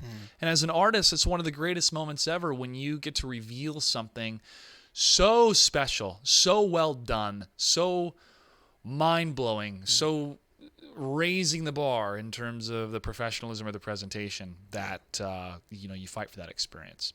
And that's why when you have people that take that away by leaking information, it sucks. It's a bummer. Yeah, it's like eating fast food instead of a full course meal, 4-course meal, or full, depending on how many you want. Maybe it's 8. You're satisfied at first, but it's going to leave you wanting more compared to that was so amazing. I'm going to remember that moment for the rest of my life, which I do. The Mortal Kombat 11 reveal event, guess what, everybody? You were watching me on the greatest day of my life. The event at Chicago, guess what, everybody? You were watching me on the greatest day of my life. Like, I am so freaking honored and excited to be a part of this that it fuels so much of the passion of this is why I entertain. This is why I'm still on stage. This is why I still made the decision to be independent. I may not be making as much money as I did in the past, but I have these moments that keep me alive. Exactly. Yeah.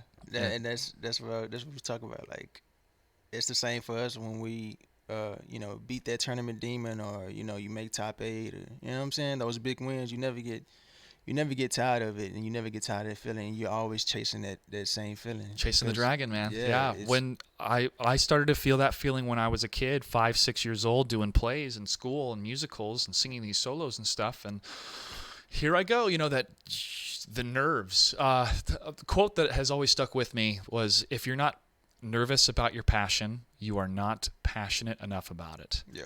I learned that on the Food Network, bro, of all places. There was this food competition show, and this guy said it, and that stuck with me.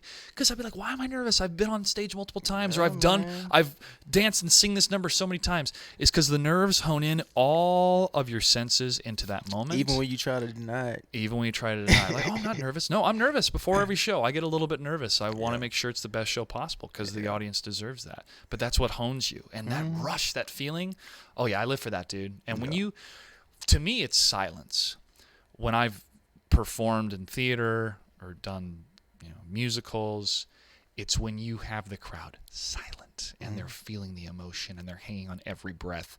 That is power. Yeah. That is so much power. Yeah. And when the audience gives you that power, that's a contract. They're giving you their focus, their attention, and when you can deliver on an amazing performance, or you can connect to them emotionally. Yeah.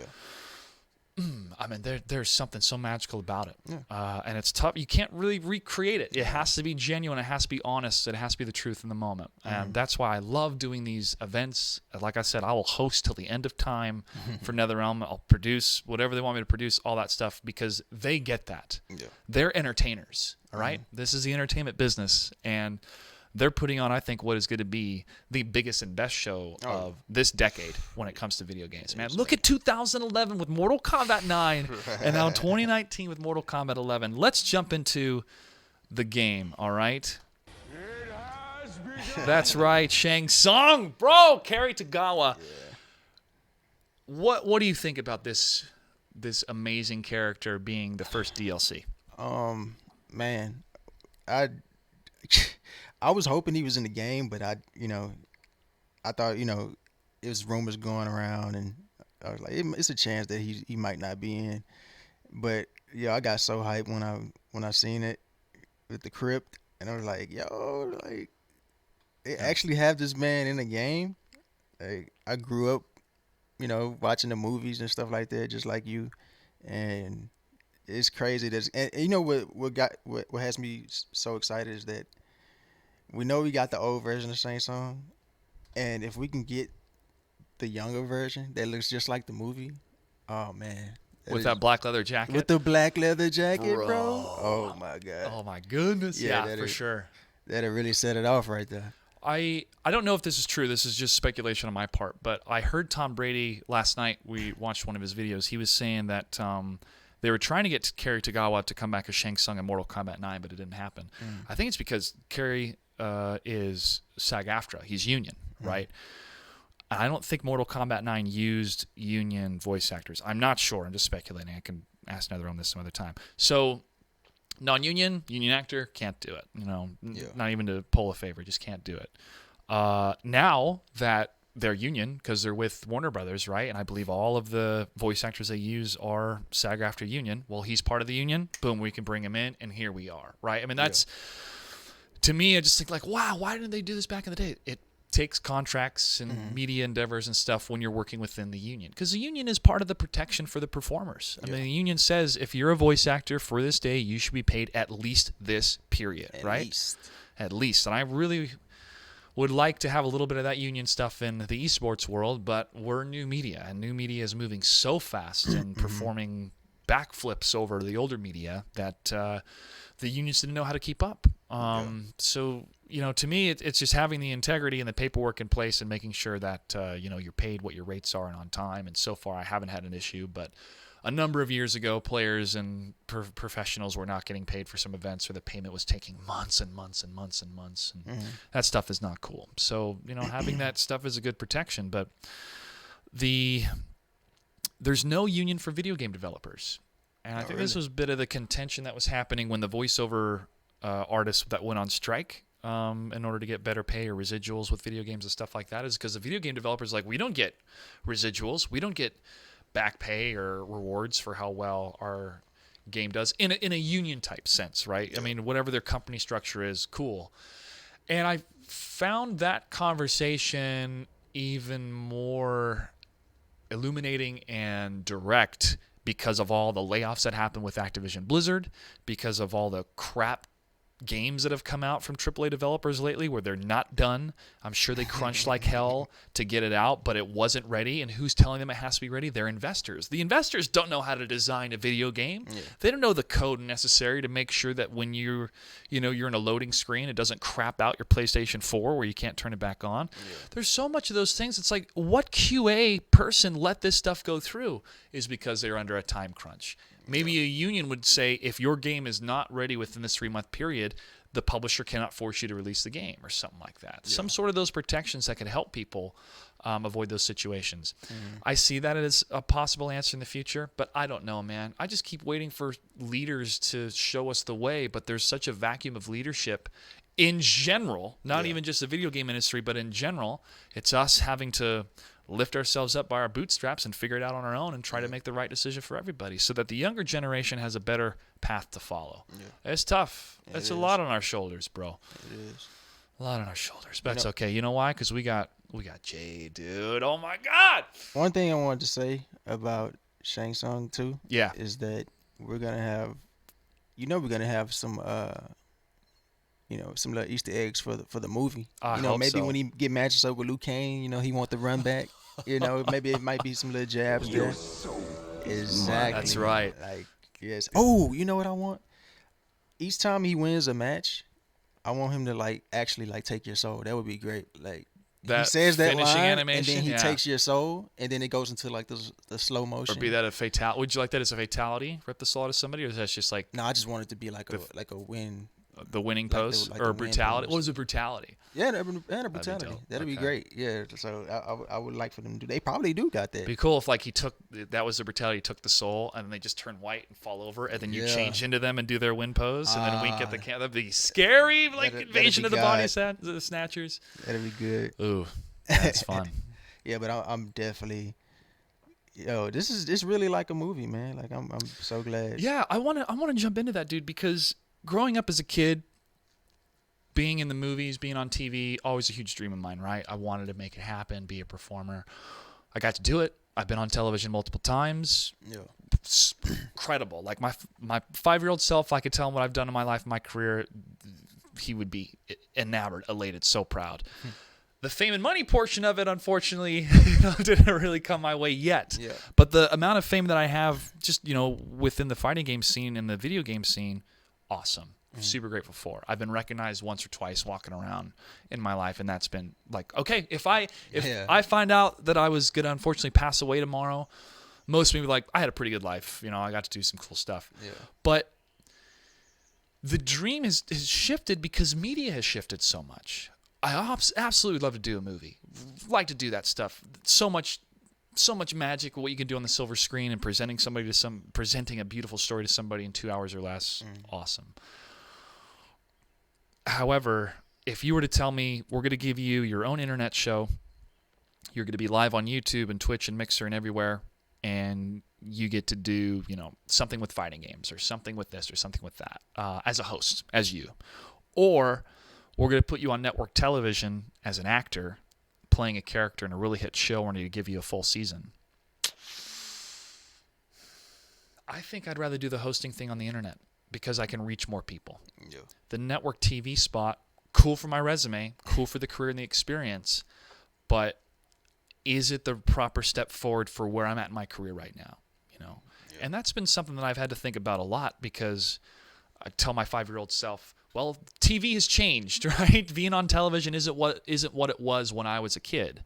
So what was the reason why you wanted to be on television? Well, I wanted to be on television because I love telling stories and I love entertaining people. Well, great, buddy. You're doing TV right now live from your own house. Yeah.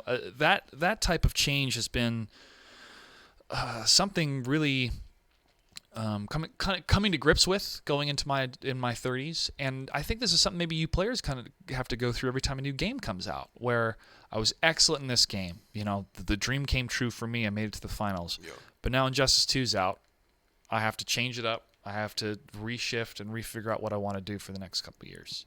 Yeah, it's tough. It's tough on the psyche. I mean, that's what I'm trying to get at here. It's very tough on the psyche when you're trying to think every day, did I make the right decision? Am I on the right path? Am I doing the right thing here? Because it could all disappear at any moment. Yeah, and in the case of me, like, we love MK, and like I was so unhappy during those times of Injustice because you had to readjust to something that you might not particularly felt like you wanted to really be a part of.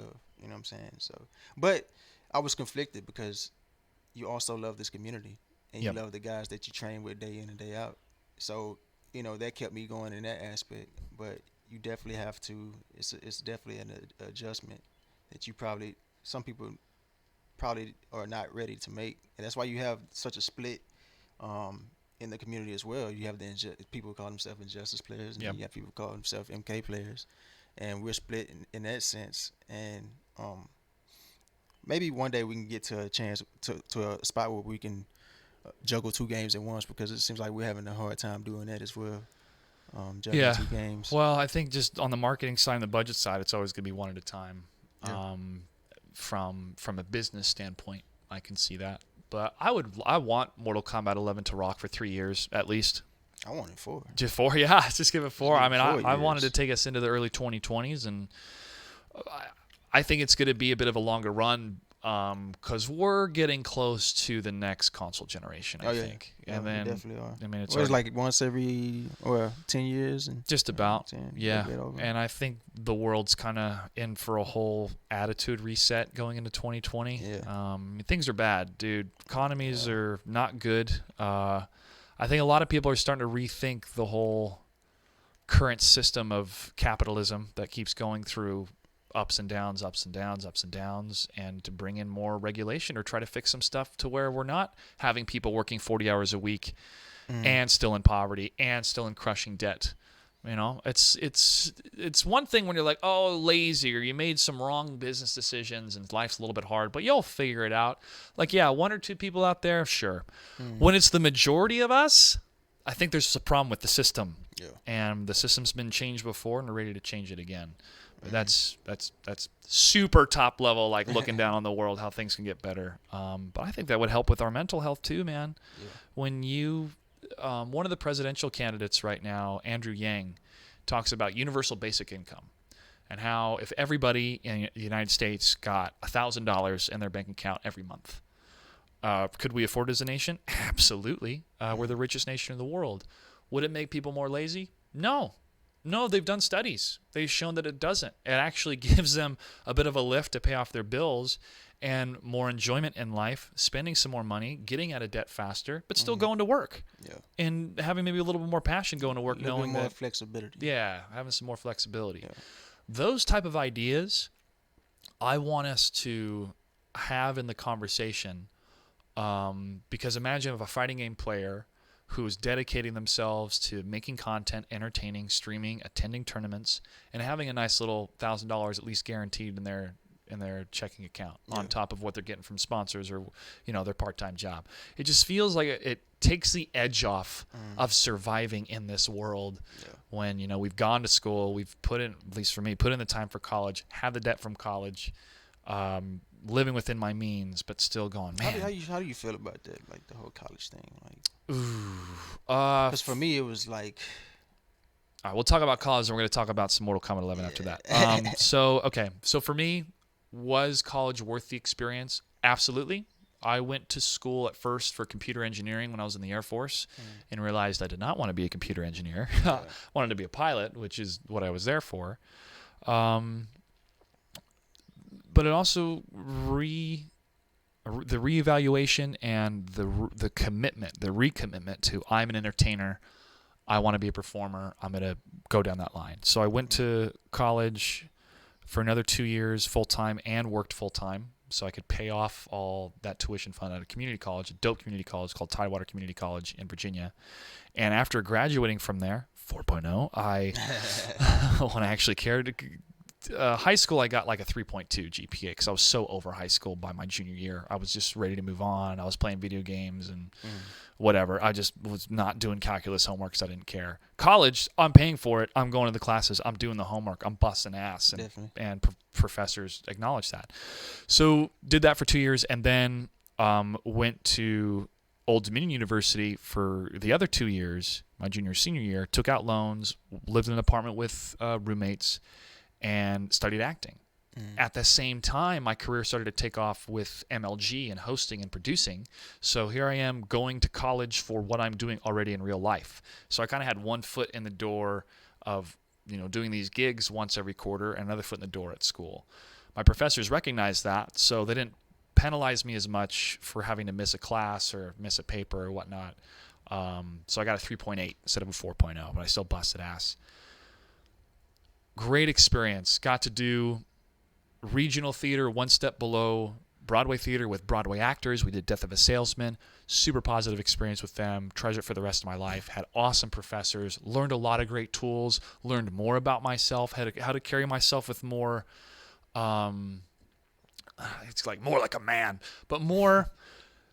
Because I would play certain characters that would wear boots and act a little bit more tough and self-assured compared to me wearing, tennis shoes all the time and playing video. It was more of, okay, I'm coming into myself as an adult, a full-blown adult on my own.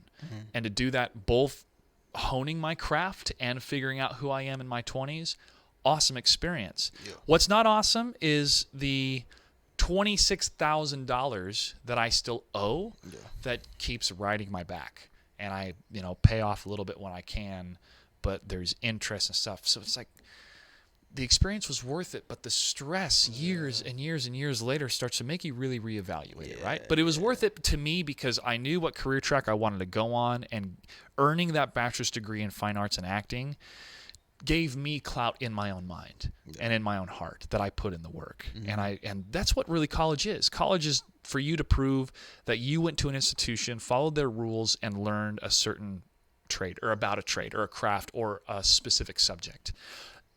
I would highly recommend anybody right now at the age of 17, 18, do not go immediately to college after high school. Go do something else. Go work at a mechanic shop if that interests you. Do something that gives you a trade that you can work with your hands or know how to do something outside of just going to school. Because at the end of the day, when you're in your senior year of college, you have been in nothing but an institution for 21, 22 years of your life outside of when you're 5. I think you get better clarity as a human being when you step outside of that institution and into the real world. So when you learn those life lessons and you actually go through some shit, it's like you're stronger mentally when you go back into the institution, because now you've seen shit outside of that. You're not sheltered by high school and college and all this stuff like that. Like, you're actually out here in the real world. You're working this job. You're running into whatever problems or whatever. And once you go back to like college or whatever, you decide you want to go to college. It's like, okay, I've seen what it's like out there. Now I'm finna go hard here because I know what I want as a human being, as an individual, and where I want to go. You know what I'm saying? You have a better idea of who you want to be in life. Yeah. I feel like. And college right now, many intellectuals are more and more concerned with college and universities being more indoctrination rather than education, in the sense of the political sphere, the conversations that you can and can't have, safe spaces, all that stuff that's gotten to such an extreme that it derides or derails what the purpose of an educational campus is to bring ideas and to debate them and talk about them. The best ideas should win. But when you shout down or censor any ideas that you already don't agree with, that's not good. That's not healthy. And so many comedians, stand-up comedians, have talked about that they don't do college shows anymore because the audience is so overwhelmed with being offended by anything that you say that may push the envelope that they don't even want to do it. And that does concern me because it's a reaction to people that have no control over their economic life because of how the system works, their health life because health insurance is very expensive. I mean, I pay for my own health insurance, but I get some of that Obamacare working for me. I get a subsidy for it because of my income, and it was lower than it was before. So having help in that respect is great. Imagine if I only had to pay $42 a month for health care with the single payer option, or healthcare for all. There's just better ideas out there that I get so frustrated because intellectuals and others have presented these ideas over and over and over again. But the current status, the status quo, the people in charge, the corporations that make all the money in the healthcare industry don't want to change it because they don't want to lose the money. Well, then you go to college and university and you find out that you really can't change anything. So what can you change? Well, you can change making sure people don't say rude things to you. You can change, everybody's got to be included. You can shout on the internet and shout people down with signs because you feel like that's the only thing that you can do, right? That's the only thing that you actually can have an effect. And it turns into outrage culture. So everybody's going to be outraged about something because everybody's life sucks at the moment, or it could be better. So they're all angry about stuff that's not really the root problem. The root problem is we're suffering as a society, and the wage gap and the wealth distribution is not right at the moment. And it just keeps building up and building up and building up and building up where you feel powerless. And so the only power you have is to affect change in the social construct, in identity politics and stuff like that. Yeah. That's how I feel right now, dude. I mean, there's so much stuff that I'll hear that will just make me mad at first. I'm like, oh my gosh, that's wrong. Well, I got to say something. And just go, no, take a breath. Listen to it. Maybe they have a point. Maybe they're coming from somewhere. Maybe you listening to them will help better articulate your argument because you've heard how they feel. And having the dialogue and figuring it out. And then at the end of the day, be like, hey, we're both Americans. We're both human. Let's crack a beer and have some fun. It's too bad not a lot of people see it that way. I know, because a lot of people they're hurting more than I am. Yeah. A lot of people they like to hop on the bandwagon if it's like, oh, you shouldn't do this, you shouldn't say that. And people just, they don't really... They want a virtue signal and show that they have worth because they're putting somebody else down because they made a mistake. I know, man. It's tough, but also and grateful too, and rightfully so, when something terrible happens to you and you have to keep that secret destroys you. And a lot of women in Hollywood that went through some very harrowing and terrible experiences with some of these producer moguls finally were able to come out, and they felt empowered because finally the public would be there to support them, and that would change careers. It would stop hopefully the behavior that was happening. That's like one good thing that's come out of all this, right? Which is it's a better environment for everybody. But then it becomes such a tiptoe environment when it goes too far, or the punishment doesn't match the crime and all that stuff. It has to be a case-by-case basis. Yeah. It's goddamn complicated, bro. I mean, the human experience is complicated on its own, but to add social media to it has been a struggle, which I think, again, falls to us to try to figure out the right path to navigate these waters and how to both be professional. A lot of people who influence, some of the decisions is, a lot of people who put their input into some of these things, they don't really take time to look at the story. How can 280 characters capture the full context or emotion of what's present, right? And then even when you tweet something, like the James Gunn thing that happened recently, when he got fired for saying some off-color jokes, bad humor jokes back in the day, not my type of humor. But in 2008 on Twitter, when we were all just talking about video games and shit back then, right? Nobody was on Twitter politically talking about policies and stuff like that.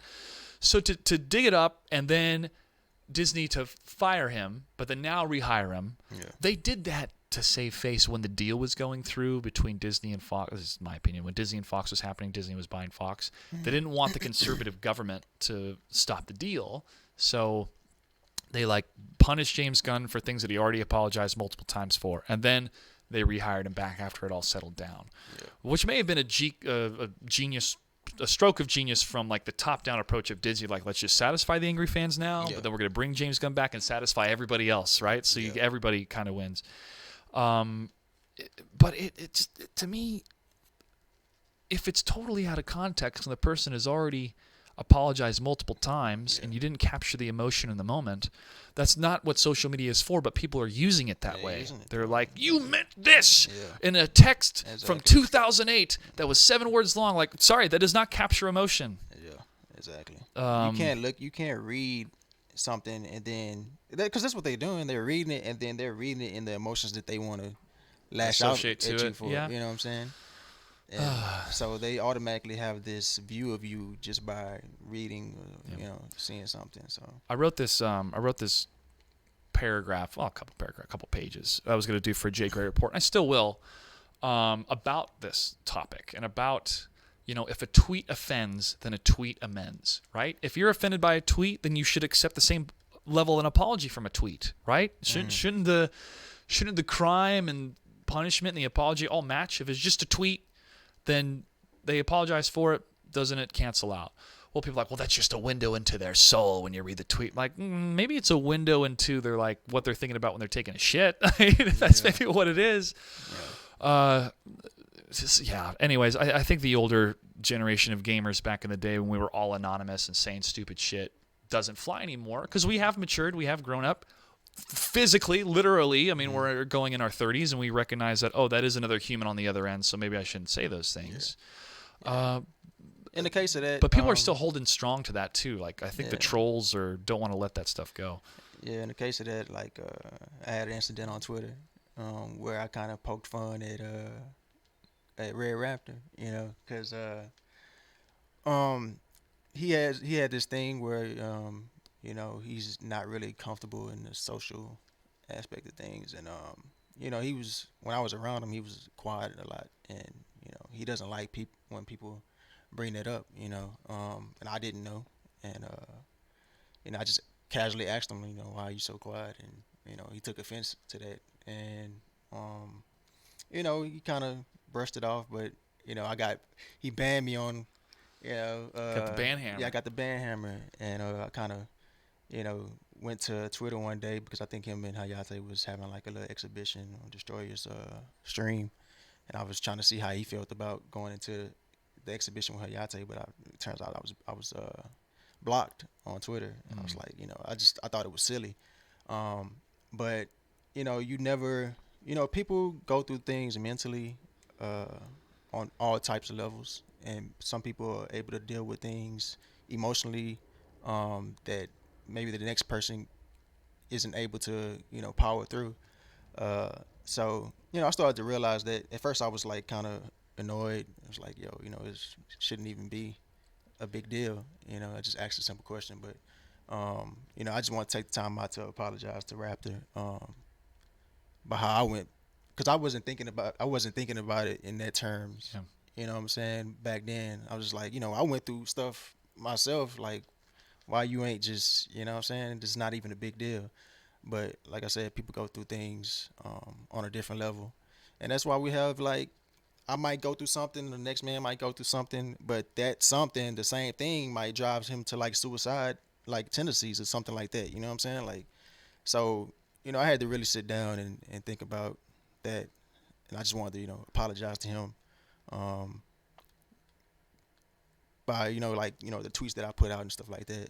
I wasn't in my right mind when I was poking fun at that, and I'm pretty sure a couple of other players probably feel the same way because they probably asked them the same thing, but they didn't realize.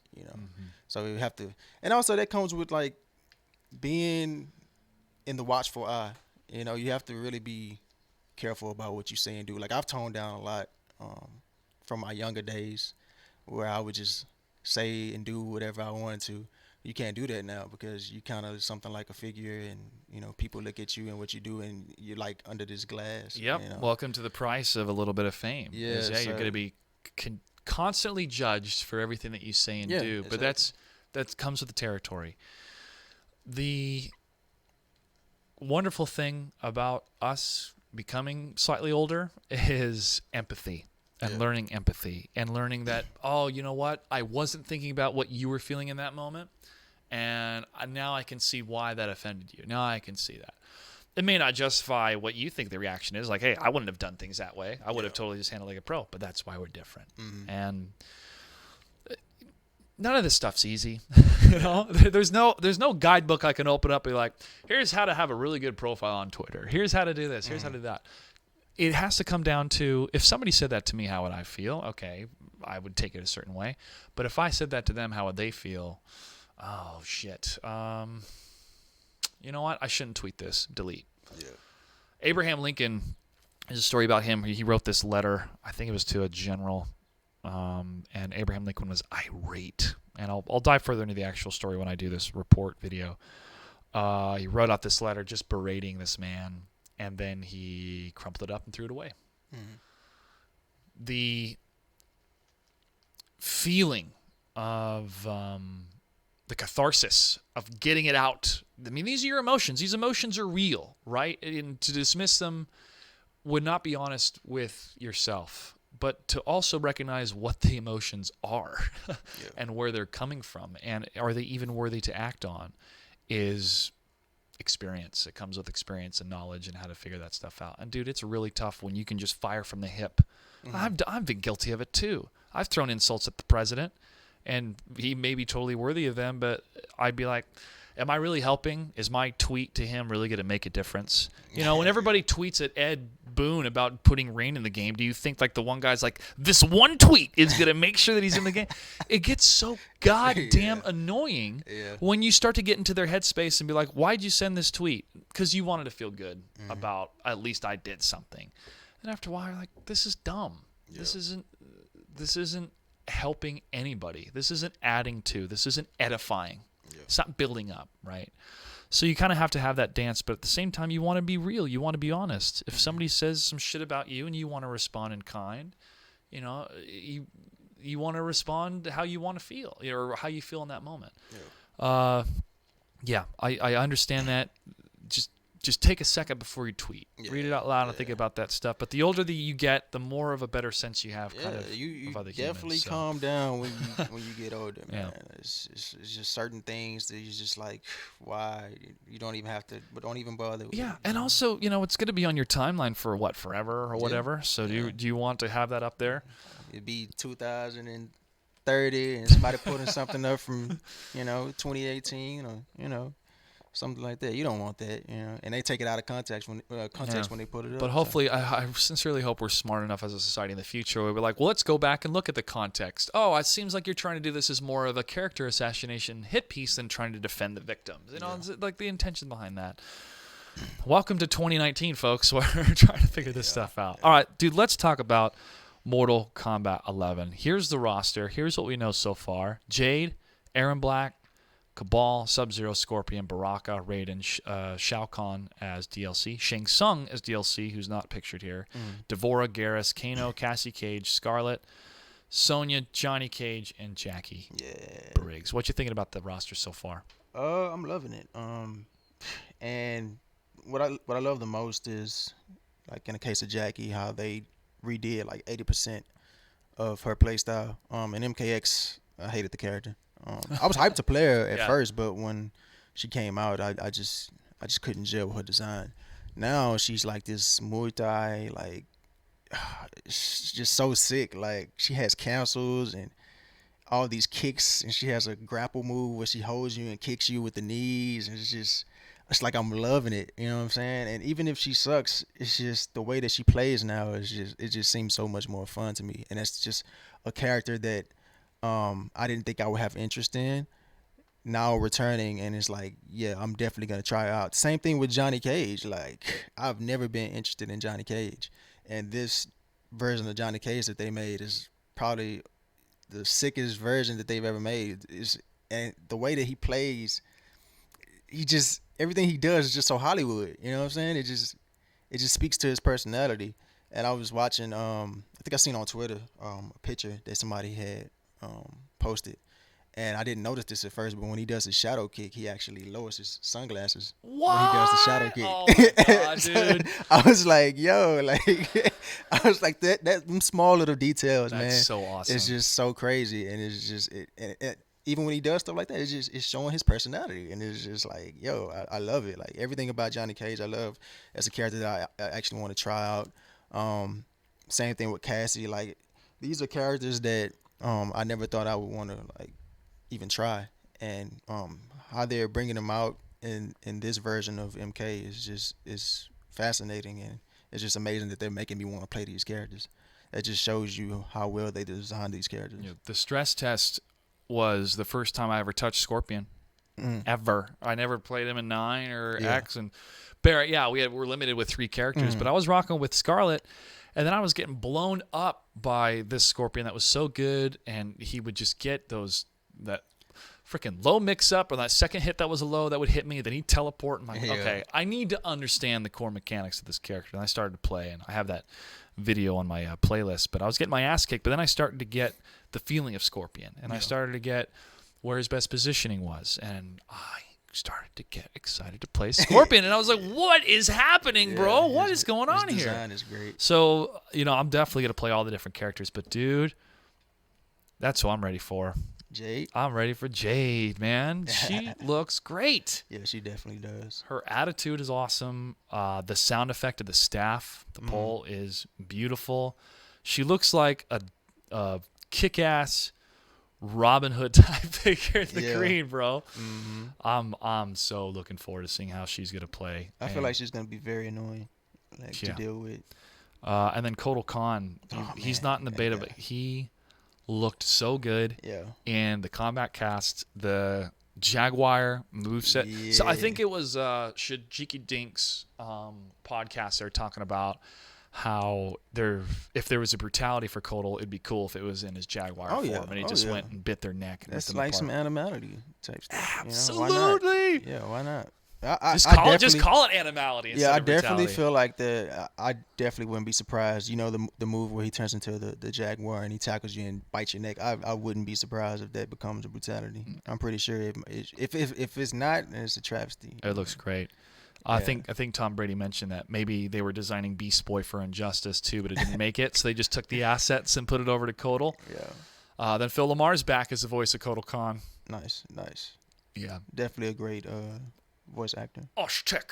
Yeah, dude, you could feel the weight when he fights against Shao Kahn in that clip that we showed at the C2E2 event. That was great. Yeah. That was great, dude. We are so close. Those are $500 sunglasses, asshole. Dude, I'm going to play that when I play Johnny Cage online. That's going to be your first character you touch? Oh, who's gonna be the first? What are you gonna do when you first turn on the game?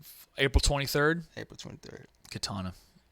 I don't know if she's in the game or not, but if she is, you know she's in the game. Katana, I love you. You know she's gonna. I still have those fans. They're packed away. I still got to go through some more boxes, but they're packed away. Next time I'll maybe throw them up there with the belt. I kept them in a safe place when I moved. I'm like, I'm not losing these. They're staying in this one box, and put it in my car. Or no, I shipped it, and then my parents stored it away, and I haven't gone through those boxes yet. That's another character that I never really just had interest in. No If they interest. can make me play that character. Hey man, listen. I'll tell you what. I'm a fan of Disney princesses. All right, and she's the Okay. closest thing to a All right. princess we Yeah, got. that makes sense. No, I like Katana because I had a crush on Katana ever since I was a kid in the movie. In the movie? Yeah, my boy. goodness. Yeah, she was Good something. She was night. something. I am so sorry. I forget her name. Yeah. She wasn't. I think she was in a Bond film. You as know, well. it wasn't too long ago where I checked on that actor, and I was like, okay, it's been a while since the MK movie. Let me see what she looked like now. She still looks good. Still looks good for her age. Liu Kang's a very lucky man. But I liked the chemistry that Robin Shue, the actor, had with her on screen. I think it worked well. It worked with Liu being, led into this mysterious world, yet she's kind of this captured princess. Yeah. But she's a dope fighter. She gives him the hint to defeat Sub-Zero. I liked the element which brings life. I'm like, does this mean we're gonna have sex? Like, what does this mean? As an adult, you're like, what brings life? Water. Oh yeah, throw a bucket of water at him. Right on. Oh man, my boy Sub got body. Dude, he did. I love that scorpion fight too in the movie between Johnny. Yeah. Welcome. Yeah, we need that in the game. Yeah. Man. Get down here. Yeah. I think that's Ed Boon's voice. You think so? I'm pretty sure because Ed Boon became SAG after he told me this story because I was asking about the voice actors if they were union. And he said he became union when they did the movie because they're like, hey, do you want to do the Scorpion voice? And like, sure, all right, well, you have to be SAG after since it's a union show. So he just got in and then did the voices. That's tight. Get over here in that forest, bro. And then George S. Clinton did all the music. He did all the soundtrack, man. And that sound when you're going to the forest. I'm like, bro, give me a Johnny Cage versus Scorpion in any type of forest, and I am in there, man. Yeah. I love that shot. Yeah, the graphics a little bit dated. You see that spear come out. Though. It still works. Yeah, it works. And then the signed autograph at the end. Yeah. To my greatest fan. To my greatest fan. Oh, man. I was like, as a kid, I was like, was Johnny holding that, or did Scorpion have that in his back pocket? Like, I didn't get how that worked in the movie, but I'm sure, like, hey, this is gonna be fun. Let's just do it and throw it in. Exactly. And that was fun about '90s films, bro. Is you could do little stuff like that, and people would be like, oh yeah, this is a movie. Oh yeah, this is fun. Yeah. I think sometimes our movies get a little bit too. Well, the MCU's doing phenomenal, and they definitely have some good jokes in there. But that type of very heavy wink humor, like that, super fun. Oh my gosh, man! This weekend is the beta. I mean, we're around the corner. I've kind of planned my whole life around this game over the last year to make sure that I could be in a good spot to broadcast some cool shows, invite good guests out here, and just maximize the potential without putting anything on a credit card or taking anybody else's money unless it made sense. So it's still gonna be a fun journey. This beta is gonna be what are we getting? We're getting Cabal. What are we getting? We're getting Cabal, Baraka, Jade, Scarlet, and Scorpion. No, the two new characters we're getting is Jade and Cabal. Jade and Cabal? Yeah, then the three that we had before. Okay. Yeah. Who you gonna rock as? I want to try both. That's what I did in the stress test. Like I tried Baraka, Scorpion, and Scarlet. So. And when the game drops April 23rd, who do you want to play as first? Man. See, I've played Scarlet, but it's like I kind of hate that she came out on the stress test because it's like everybody's gonna have a Scarlet now, Yes, sir. Hey, that was me with Sonya in MKX beta, as I played the hell out of her. Yeah. And then I had until I moved to Katana, but I had a Sonya to get started. But I could see myself, I'm definitely gonna still rock with Scarlet. Sonya looks interesting. Let me see that roster again, man. You know who actually looks dope too? Raiden, like that character. Yeah, we were watching the matchup last night with those Australian players. Yeah, right? His design is he's just like this. He looks like 6'7". Like he's the tallest he's ever looked in a Mortal Kombat game. It's just like almost like a boss character. I'm also interested in Aaron Black too. Oh yeah, because he's Texas native, so that represent. Well, we know Noob Saibot's been confirmed. He's not on this. He's not on this list. Yeah, Aaron Black, Texas native. When I looked at his costume, I thought, you know what? If I do cosplay an MK11 character, which I'm totally down. That's why I'm trying to lose weight and build up muscle, look goddamn good as Aaron Black coming in there ripped as shit. looking like an awesome cowboy ninja. I like that they gave him like the blue button down, like it's like Red Dead, man. Yeah, no, it's definitely like Red Dead. I was joking on Twitter. I was like, Aaron Black actually turns out to be Arthur Morgan. That'd be Arthur Morgan didn't die. He went to another realm. He actually, and when he died, he was resurrected as Aaron Black. He's been hunting O'Driscolls for the last 200 years. If 16-bit is hearing this, you might want to add that in. Lore minute with 16-bit. Might be a lore minute. Yeah. He might be from 1922. You never know. Do you have a favorite lore like backstory character wise? Backstory. You know who backstory I actually love? I actually love Scarlett's backstory, and I love the becoming of Noob Saibot. I love how that all went down, and the story between him and his brother. Bi-Han and Kuai Liang. Yeah, I love that. So, but also like Scarlett's is probably the most, because she was created through blood, and she was created by Shao Kahn. Like that's why I wanted her in MKX, because even though Shao Kahn was dead, like Scarlett she could still be incorporated into the story as trying to carry on like her master's plan. But she's back in this one. So yeah, Shao Kahn was all about creating life, but using the dark arts to do it. You have Melina, the flesh pits, mixing his katana's blood with the Tarkatan. You think she's gonna come back? I She did so much low profile in MKX, man. I know. Well, hey, man, she's what we needed when Alien was dominating in Season 3. And then, they finally fixed Alien towards the end of the game. But that's why I liked watching that, Melina. And then Vitamin B12, as Foxy Grandpa would say, man. That match between him and Sonic Fox. Cheeky, yeah.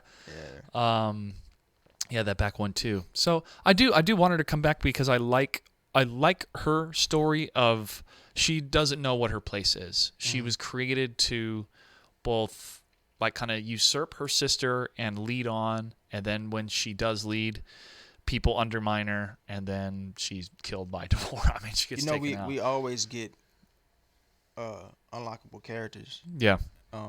In MK or Injustice, whatever. It's always that one character when you're done with the story or whatever you unlock. So there's a good possibility she might be maybe unlockable at the most. I'm not sure. I'm not sure if she's in the game. If she is, awesome. I still when MKX first came out, I mained Melina, or I mained Katana for the longest time, until I got tired of getting my ass kicked and not having a couple options, or at least options that were as easy compared to others.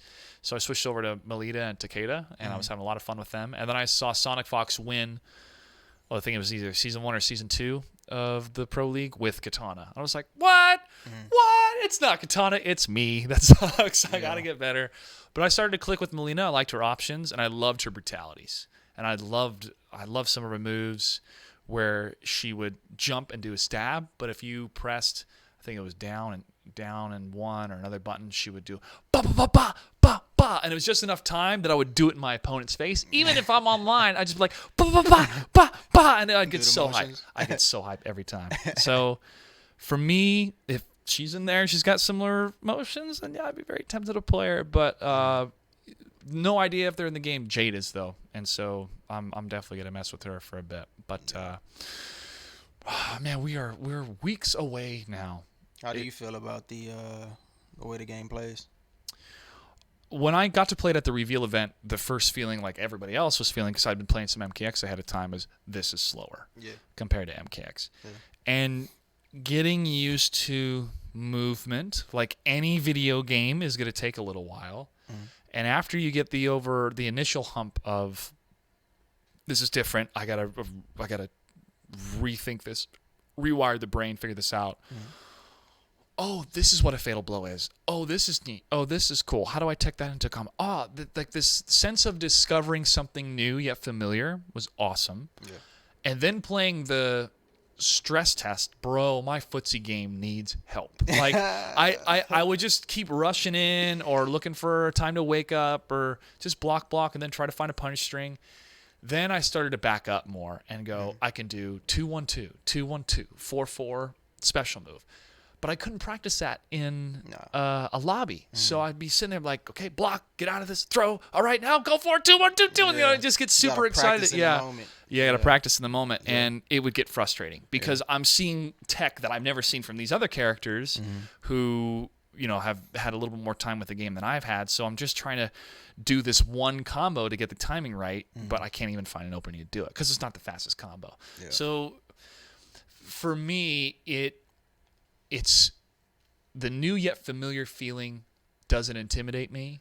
It makes me even more excited. Yeah. It makes me go, okay, NetherRealm took a step back. They're going to bring a new approach and I think address what a lot of the biggest complaints were from Mortal Kombat X was sometimes it's too rushed down 50-50. Or there's too many characters have that option. Like we didn't realize until we stepped away from the game, then we came back and everybody was like, oh, just got an Ninja Killer, got this Liu Kang, and like you don't realize how crazy the run mechanic can be or how smothering it can be until you fight a character like Liu Kang with the councils, and you just feel like you're blocking forever, and when you get knocked down, your opponent is right over your face just like that. You know what I'm saying? Like, can I get room to breathe? You know what I'm saying? And it's just go, go, go, and you just that's why I used to defend the run, and I was like, oh, it's not that bad, but you don't know how crazy it can be, with some characters, because before the game died, we didn't really get, like, they released that last patch, and then everybody was moving on to Injustice 2. We didn't really get time to sit down with that patch and explore all the possibilities and what we can pull out of that last patch. So coming back to the game and fighting people who never stopped playing, you come to realize, oh, okay, so this is what it could have been if we never stopped playing. Bit of the tragedy of not having a season 4. Yeah. Because again, Alien was so dominant. I mean, in the hands of Sonic Fox, sure, but a lot of people were using Alien because of the options that it had. Oh yes. He was mixed city, and he had crazy dot damage and all this other stuff. It was overwhelming. That freaking leap attack. Yeah. But that patch dropped and it definitely felt more balanced. But by that time, we were getting ready for Injustice 2. And that was a life cycle of the game. Which that's just the nature of the beast right now. What about you? How do you feel playing Mortal Kombat 11? Like when we went to the reveal event, like you said, it was definitely something that you had to get used to. Like when I first touched it, I was like, it's so slow, it feels so clunky, and you're not used to how it plays and how it moves. You're used to MKX with everything is just fast and go, and run and do all this stuff. And with this one, it was like you walk back and forward and space your opponent out. What, as Tom Brady said, you're always running for your life? Yeah, you was running Oh my God, when he said that, we both laughed because it's so true. Yeah, you're running for your life in that game. And in this one, you got time to, walk back. And I was watching like that video I showed you with Wasminator, it's like with the Raiden versus Sub-Zero, I was like, the neutral is so peaceful, and you actually have time to think and calculate and plan your movements. You know what I'm saying? It's not like, oh damn, he ran in on me, so overhead low. You know what I'm saying? Like you can space your opponent out and look for openings and punishes and stuff like that. And combos don't last as long, and I think that's a good thing. But there's also a fear that are we actually gonna have that freedom to express ourselves through the characters, or is it just gonna be because I feel like you kind of got some of that in Injustice 2, where it's like there was a format that you had to follow no matter who played this character. There was just this certain format, and you just really couldn't stray too much from it, so it was kind of hard to tell who was using who. I don't want that to be the case here. I want us to have flexibility and be able to express ourselves and with different play styles, and not everybody doing the same combos whenever they get the hit. But also, I love the way that they toned everything down. It seems like they learned from past titles and the whole 50-50 craziness that was MKX, and they really toned it down. I see a lot of characters where you're not having a straight up overhead starter and a low starter, and both of those options leading the combo. You have something where it's, okay, if they do have an overhead, it's going to come in the second or third hit of a high starting string, and that's what you're going to get the overhead options from.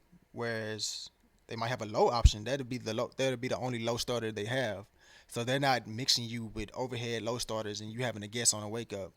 I know that if you're gonna go for the overhead, it's gonna start as a high, and if you go for the low, then it's gonna be a low starter. So I'm gonna start blocking low. I know automatically to start blocking It's low the and then safest place to reacting. be. Yeah, and reacting.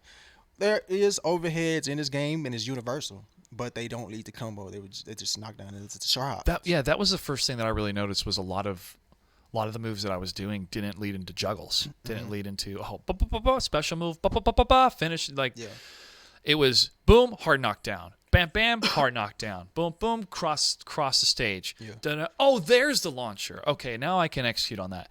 And that was I think the hardest thing and it's still kind of hard for me to get used to, is because playing Melina, I could definitely open up into some combos or just get a couple, quick hits in there. I love the animations and the sound effects and how the characters feel and the weight of the character. Like I could feel the weight of Scarlet different compared to Scorpion. And so I like that feeling a lot. It feels like it's a new yet familiar arena with a new approach to the mechanics. And I think this game's going to be even more approachable compared to a lot of other fighting games in that sense. Are you concerned, or can you comment on some of the thoughts that they maybe are going too far and making it too easy? I don't know if I necessarily agree with that because the game's not even out yet. I don't think this game will be easy at all, because the true neutral people who love to play neutral and are accustomed to that slow pace and spacing each other out and not just being able to run in and open people up with 50-50s is really going to shine through. You're going to have to really I feel like you're going to really have to earn your hit in this game. Nothing is going to be given to you per se.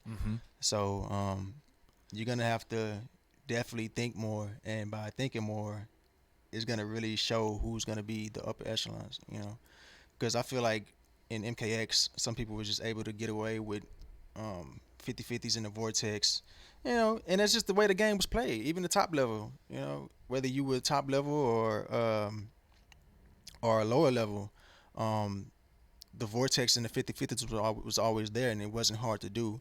Once you create a game and you start adding layers to that game to where you have to meet a certain criteria in order to break the threshold and become elite, that's when you have a great game. So when you have to earn a hit and you can't do it through just 50-50s, that's when it's going to be a different level of play. That's why I love MK9 so much. It's like you got into that game, but you just couldn't pick up a character and automatically start to win. You had to know how to anti. Like, you could not jump at all in MK9. You could not jump. You know what I'm saying? If you was gonna play that game at high level, you had to stay on the ground. The jumps weren't free. Was not free. That's what I would like for them to do in MK11. Is like a couple of times in the stress test, I was able to down one. I was so accustomed to doing down ones. MK9 is anti-airs, and the way that you would beat down one anti-airs in MK9, you would do jump kicks. I think that would be a great thing if they would incorporate that into MK11, where you could not jump unless you do like a jump kick in order to, if you know that they're going to try to do a down one, it would beat it out. Otherwise, that down one could be able to be it would be able to be converted into a combo. Yeah, and that down one startup's usually one of the fastest and for any character. Yeah, exactly. A couple of times in the stress test when I played, it was certain situations where if somebody would knock you down, I think I was playing Ominous, he would knock me down Baraka, and it's a certain way that he would jump in on my wake up to where it was nothing I can do about it. And I think that's something that probably would need to be addressed, is that, on certain knockdowns in that game, you're pretty much defenseless against a jump in. But I'm pretty sure it's probably been addressed in the stress test, and probably looking at it. But what are your thoughts? We're going to start wrapping up here. What are your thoughts on combo breakers?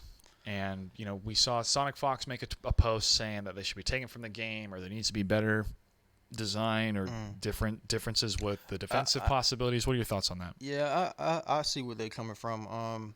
It seems like in this game, once somebody would break out of a combo, there's really nothing that you could do about it. Either you drop your combo short or you overextend, because even when they break out, the game still registers your attacks coming out and hitting the opponent, so you're able to cancel in the specials. It'll be different if once you break away, if I'm doing a move, it'll count as it probably being like, I don't know, I guess blocked or something like that, to where like a special move would not come out. Uh, as it stands right now, there's no real way to like bait a breakaway, even if you know it's coming. I've heard some suggestions about certain characters being able to do a crushing blow if they knew that a breakaway was coming out, because supposedly crushing blows beat armored attacks. But I haven't really seen anybody bait it. So if they could put a way to be able to bait breakaways and maybe get an extra 25% damage or so off somebody, off baiting a breakaway, then that would be great. As it stands right now, there's really they get out it for free. Yeah. You know, there's really no way to punish your opponent or make a hard read on if they're gonna break away or not. So I think that's something that should be looked into.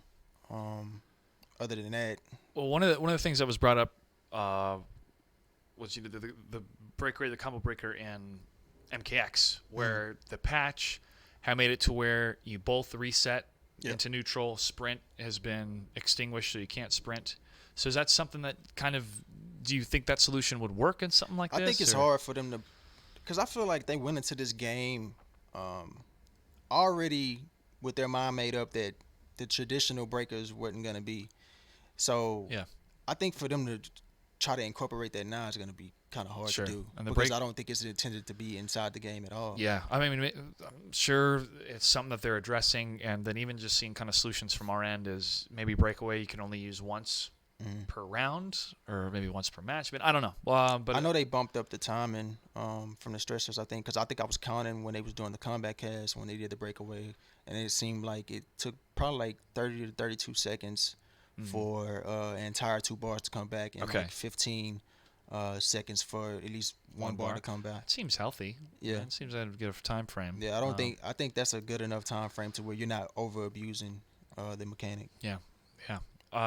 I also, in terms of the overall design, I like fatal blows and how we're going to see more of those cinematic moments, and then the fatal blow or the crushing blows cinematic moments, because we'd hardly ever see the X-rays in the professional scene because you use all the meter for either defense or offense. That's why they separated. Exactly, and I think that is a very intriguing approach with that meter management, how the game's going to play out, and then knowing what you have to do for the specific instance of that crushing blow and how you can maximize the damage of continuing the combo, but that you can only do it once for that round. So you better make it work, make it happen for you.